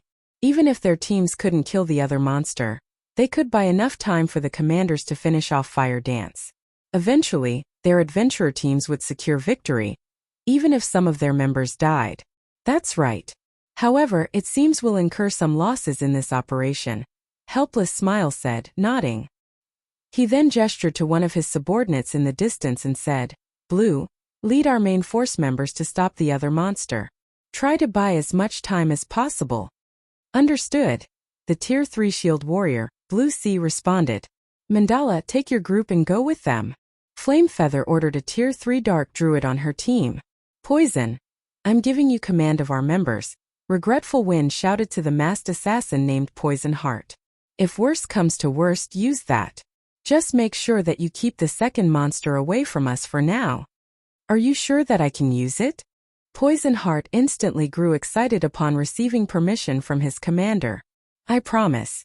He won't get anywhere near you. Overhearing the order, both Flame Feather and Helpless Smile glanced at Regretful Wind in astonishment. What? Old Wind, you were the one who bought that thing during the last intermediate auction? Flame Feather blurted. There was only one item she could think of that could easily deal with monster-level experts, and it was one of the items that had appeared in the last intermediate auction in Demon City's auction house. Satan's Remnant Soul. That item was a true treasure. It would allow a player to transform into a Tier 4 Great Demon for a short time. Players would also have access to all the skills and spells in a Tier 4 Great Demon's arsenal. Satan's Remnant Soul's only flaw was its short, 30-minute duration. Even so, every demon player in Demon City had gone crazy over the item. Aside from the strength boost, Satan's Remnant Soul granted players better control over Power of Darkness, albeit temporarily. This experience would be immensely helpful when players took the challenges to increase their demon ranks. Just having a Satan's Remnant Soul in one's bag was a major deterrent for the city's various major powers. No power or adventurer team wanted to incur the wrath of a Tier 4 Great Demon after all. When the Satan's Remnant Soul had been put up for auction, Demon City's various major powers had bid for it like madmen. Moreover, the seller didn't accept coins but demon crystals, which were the standard form of currency in Demon City's intermediate auctions. In the end, someone had purchased the Satan's Remnant Soul for an astronomical sum of 1,000 demon crystals, but the buyer hasn't revealed their identity. The mystery of who now owned the item had been a hot topic among the city's major powers. Even Helpless Smile flashed Regretful Wind a surprised look. He had never dreamed that Windtooth had hidden such a powerful trump card. If Eternal Night had clashed with Windtooth, the consequences would have been dire for his adventurer team. That being said, he had to admit that he was glad to work with Windtooth right now. MHM. I dug up practically everything we had to win it, Regretful Wind proudly confirmed. I had wanted to save it for a fight against a superior mythic, but I don't mind using it to annihilate these invaders. I will say this, however. Any invader Poison Heart kills belongs to Windtooth. Since you're willing to go to such lengths, we won't take advantage of you. Don't worry. Helpless Smile agreed, nodding. That's right. We won't ask for any loot from an invader the Great Demon slays. I'd be even happier if the Great Demon takes care of the two monsters, Flame Feather said, laughing. She had been confident that the three of them could defeat Fire Dance eventually with the magic barrier to back them up, but now that the barrier had fallen, they wouldn't be able to stop the assassin if she focused on fleeing. This battle would go much smoother if Poison Heart could take care of the two monstrous invaders. In the fields, monster-level experts posed an extraordinary threat, especially if they had no qualms with hit-and-run tactics. They were an absolute nightmare to deal with. That's reassuring, Regretful Wind said. He then turned toward Poison Heart and said, since the two commanders have agreed, use it, Poison. The Satan's Remnant Soul was precious, and there was almost no chance that another would go up for auction, but obtaining the monster-level experts' weapons and equipment would make it a worthwhile transaction. The superb quality of their weapons and equipment was a large part of the reason that monster-level experts were so much stronger than peak experts. He could likely earn back the cost of using the Satan's Remnant Soul with just one of their weapons or equipment pieces, possibly even more. Poison Heart was elated as he pulled a black bottle from his bag and started to remove the seal. He had hoped he could use the Satan's Remnant Soul to help him become a 2-star Viscount, but because the item was so valuable, he didn't want to use it solely for his promotion. He had wanted to save it until he could use it to kill two birds with one stone, which was why the item had remained in his bag for so long. Now that he had found the perfect opportunity, he wouldn't hold back. Once Poison Heart had removed the seal, he doubled in size, and 2 pairs of jet black wings, enveloped in fire, grew from his back. So strong. So this is the power of a Tier 4 Great Demon. Poison Heart exclaimed as he felt an immense power course through his veins. So much strength. Absolute power. This omnipotent feeling was intoxicating. Sure enough, a great demon is truly awe-inspiring. Poison can now likely slay all of the intruders without our help. Helpless Smile said.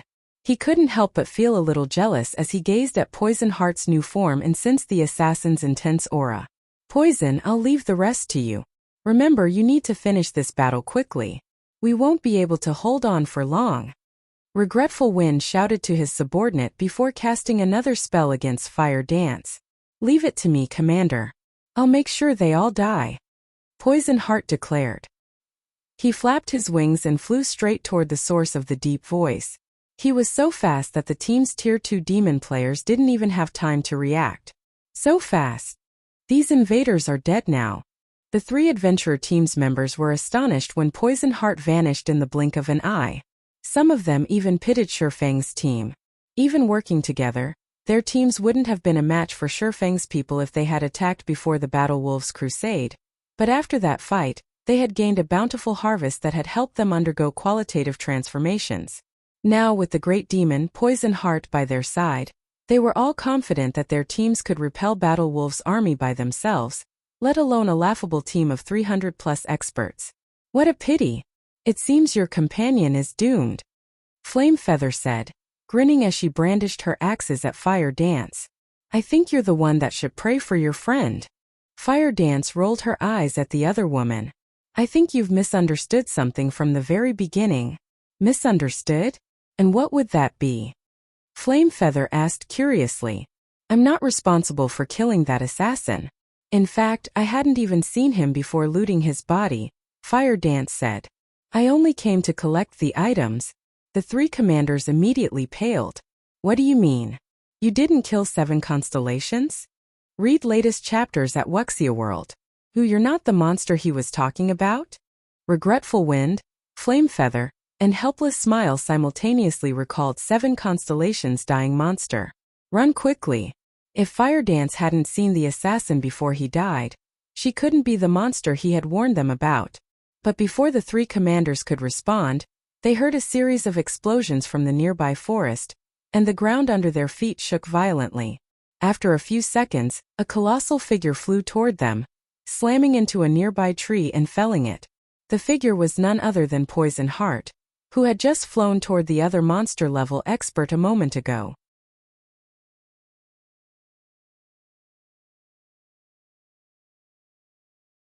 Chapter 25-26.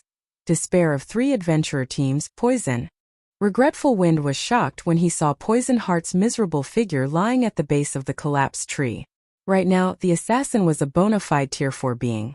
He was even stronger than Tier 4 players. The man had command of every Tier 4 skill and spell a great demon possessed, which was an advantage that Tier 4 players wouldn't have. And yet, someone had thrown Poison Heart with an attack. When Flame Feather and Helpless Smile saw this, they found the scene incredibly familiar.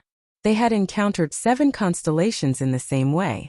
Is the monster 7 constellations referred to in that area of the forest? Helpless Smile tensed as he recalled the other assassin's warning. They had gone to great lengths to corner Fire Dance. Yet just when they thought they had curbed the monster 7 constellations had warned them about, reality's punchline hit them. Flame Feather was also momentarily dazed over the unexpected revelation, and for a moment she forgot about her fight with Fire Dance, very nearly letting the female assassin kill her. After a brief moment of silence, a man emerged from between the nearby trees. He was fully clad in pitch-black light armor, and hid his appearance under a black cloak. 2 long swords hung from his belt, and the frightening amount of mana he radiated formed a layer of mist around his body.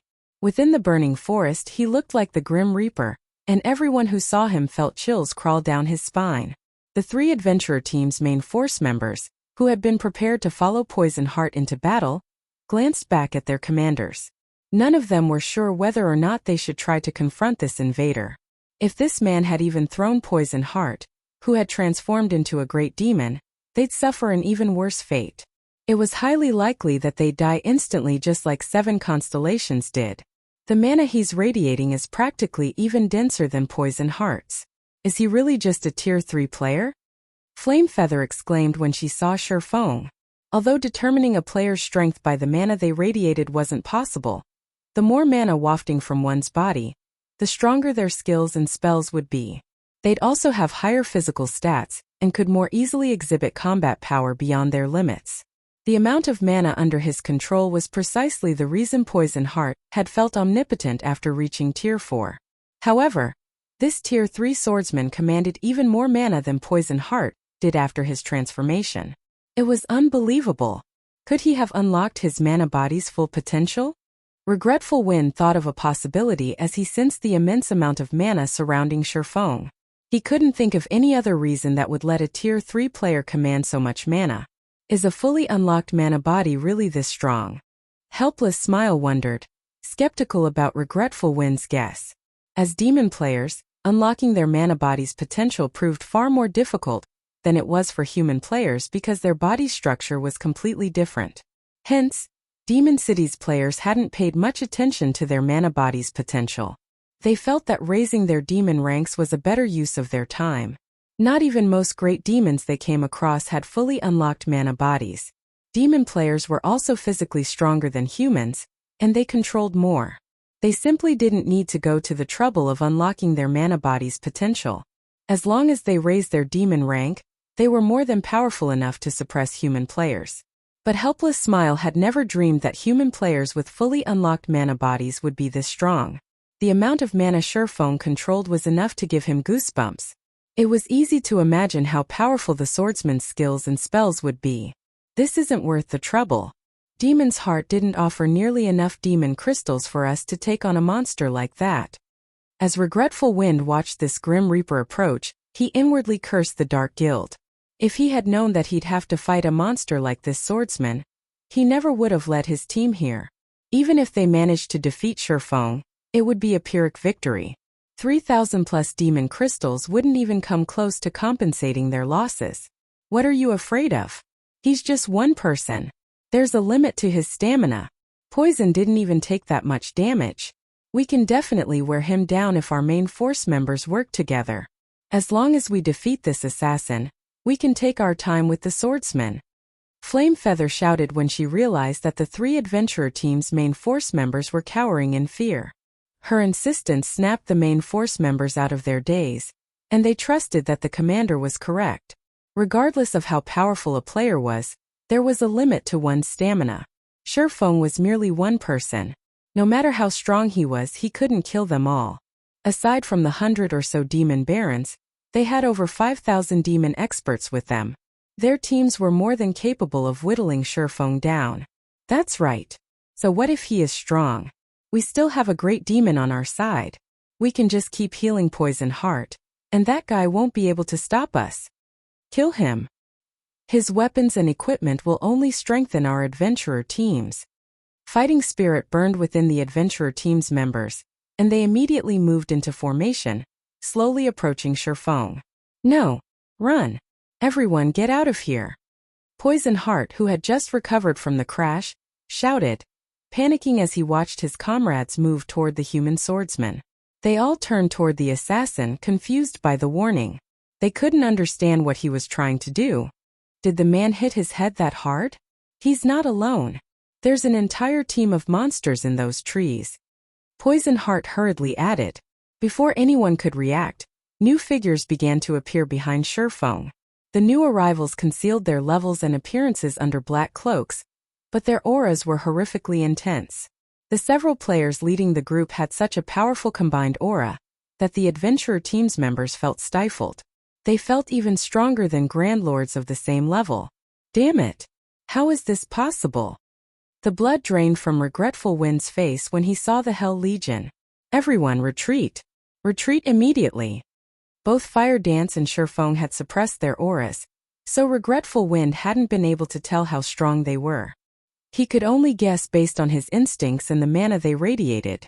The Hell Legion members didn't bother to hide their auras, however. Read latest chapters at Wuxia World. You from the power Regretful Wind sensed. At least 5 of those human players were even stronger than Grand Lords of the same level, and even the weakest of the remaining members nearly rivaled Grand Lords. If their 3 adventurer teams tried to fight this group, it'd be a one-sided massacre.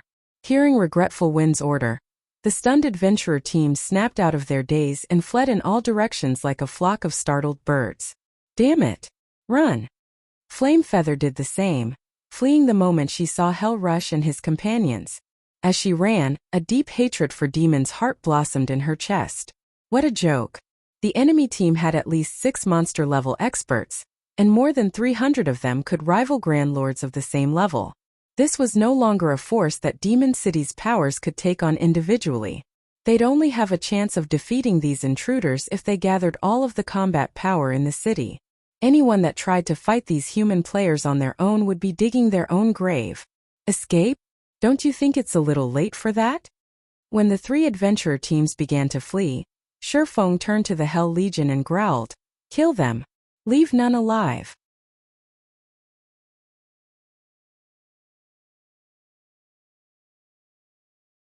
Chapter 25-27 Sweeping Victory. As soon as Shifeng gave the command, the Hell Legion pounced on the fleeing demon players like ravenous tigers.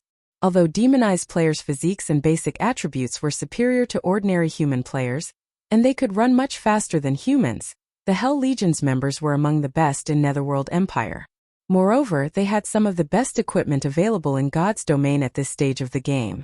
Including their special bloodline, their basic attributes were even higher than the adventurer team's demonized members. The Hell Legion's experts caught up to the fleeing adventurer teams in no time at all. Damn it. They're too fast. You think you can bully me? I'll fight you to the death. I refuse to believe I can't defeat at least one of you. Realizing that escape was impossible, the adventurer teams turned and decided to stand up to the Hell Legion. Over 1,000 Tier 2 experts tried to meet the incoming Hell Legion experts, and although they knew they had a basic attribute advantage, they moved into defensive formations, with MTs on the front line and ranged players in the back. Their coordination was smooth, giving the Hell Legion's experts no chance to face them one-on-one. Skills and spells proceeded to fly toward the Hell Legion, adding colorful lights to the Crimson Forest. Boom, boom, boom. As the attacks landed, countless explosions echoed throughout the forest, and thick smoke filled the area as if it had just been bombed from above. Trees caught in the crossfire were blown to smithereens. You guys might be powerful, but I refuse to believe that you can take so many attacks without taking damage. The 3 adventurer teams' attacking members looked smug when they saw that they had transformed part of the forest into an empty flatland. They also grew more confident about facing the Hell Legion. When they usually worked in teams of 100 or less, they were helpless against peak experts, but with over 1,000 players attacking in formation, they could launch a continuous assault on a single point. The Hell Legion members shouldn't think they could approach so easily. Before the adventurer teams could celebrate, however, the Hell Legion's members emerged from the cloud of smoke. Not one of the human experts had lost a single HP after the bombardment, much less suffered any severe injuries. Their steady advance seemed like those attacks had meant nothing to them. How is this possible? The 3 adventurer team's offensive members were stupefied. Even peak experts would have to take cover against their frenzied attacks. Yet these experts continued to advance like nothing had happened. They hadn't pushed them back in the slightest. In fact, the Hell Legion was even closer now.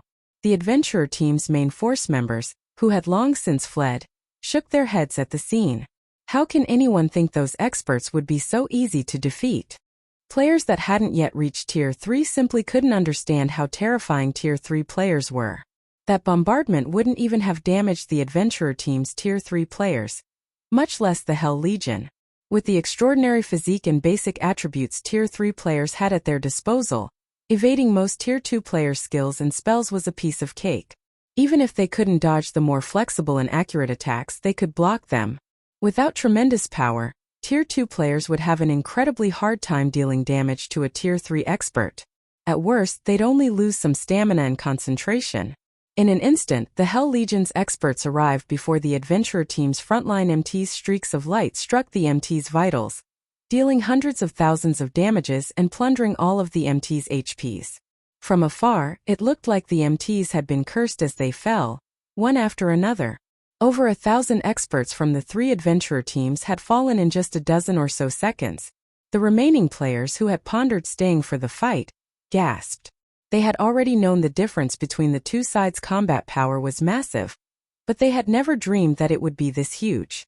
Every player that had chosen to fight had fallen in the initial clash. Only the adventurer team's main force members weren't surprised.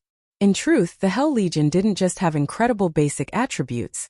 Their combat standards were also absurdly high.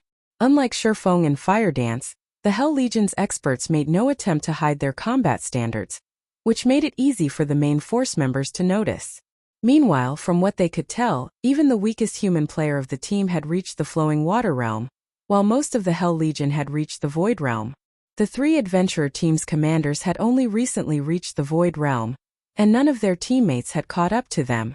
The Hell Legion continued to cull the three adventurer teams like the Grim Reaper himself. Their assault was unstoppable. The adventurer teams didn't even have the chance to buy their commanders any time. At this point, only the three commanders and Poison Heart, who was still a Tier 4 Great Demon, had any chance of escape. However, Shurfeng, Hell Rush, and the others had suppressed the 4 demon players, who rapidly lost HP. In less than 10 minutes, the forest floor was covered in several thousand demon player corpses. None of the 3 adventurer team's members had gotten away with their lives. Demon City, Demon's Heart's residence. Commander Troubled, what do you think of the training room we've constructed? Furious Heart asked, smiling as he gestured to the marble building before him. It's amazing. The darkness energy seeping from it is already so dense.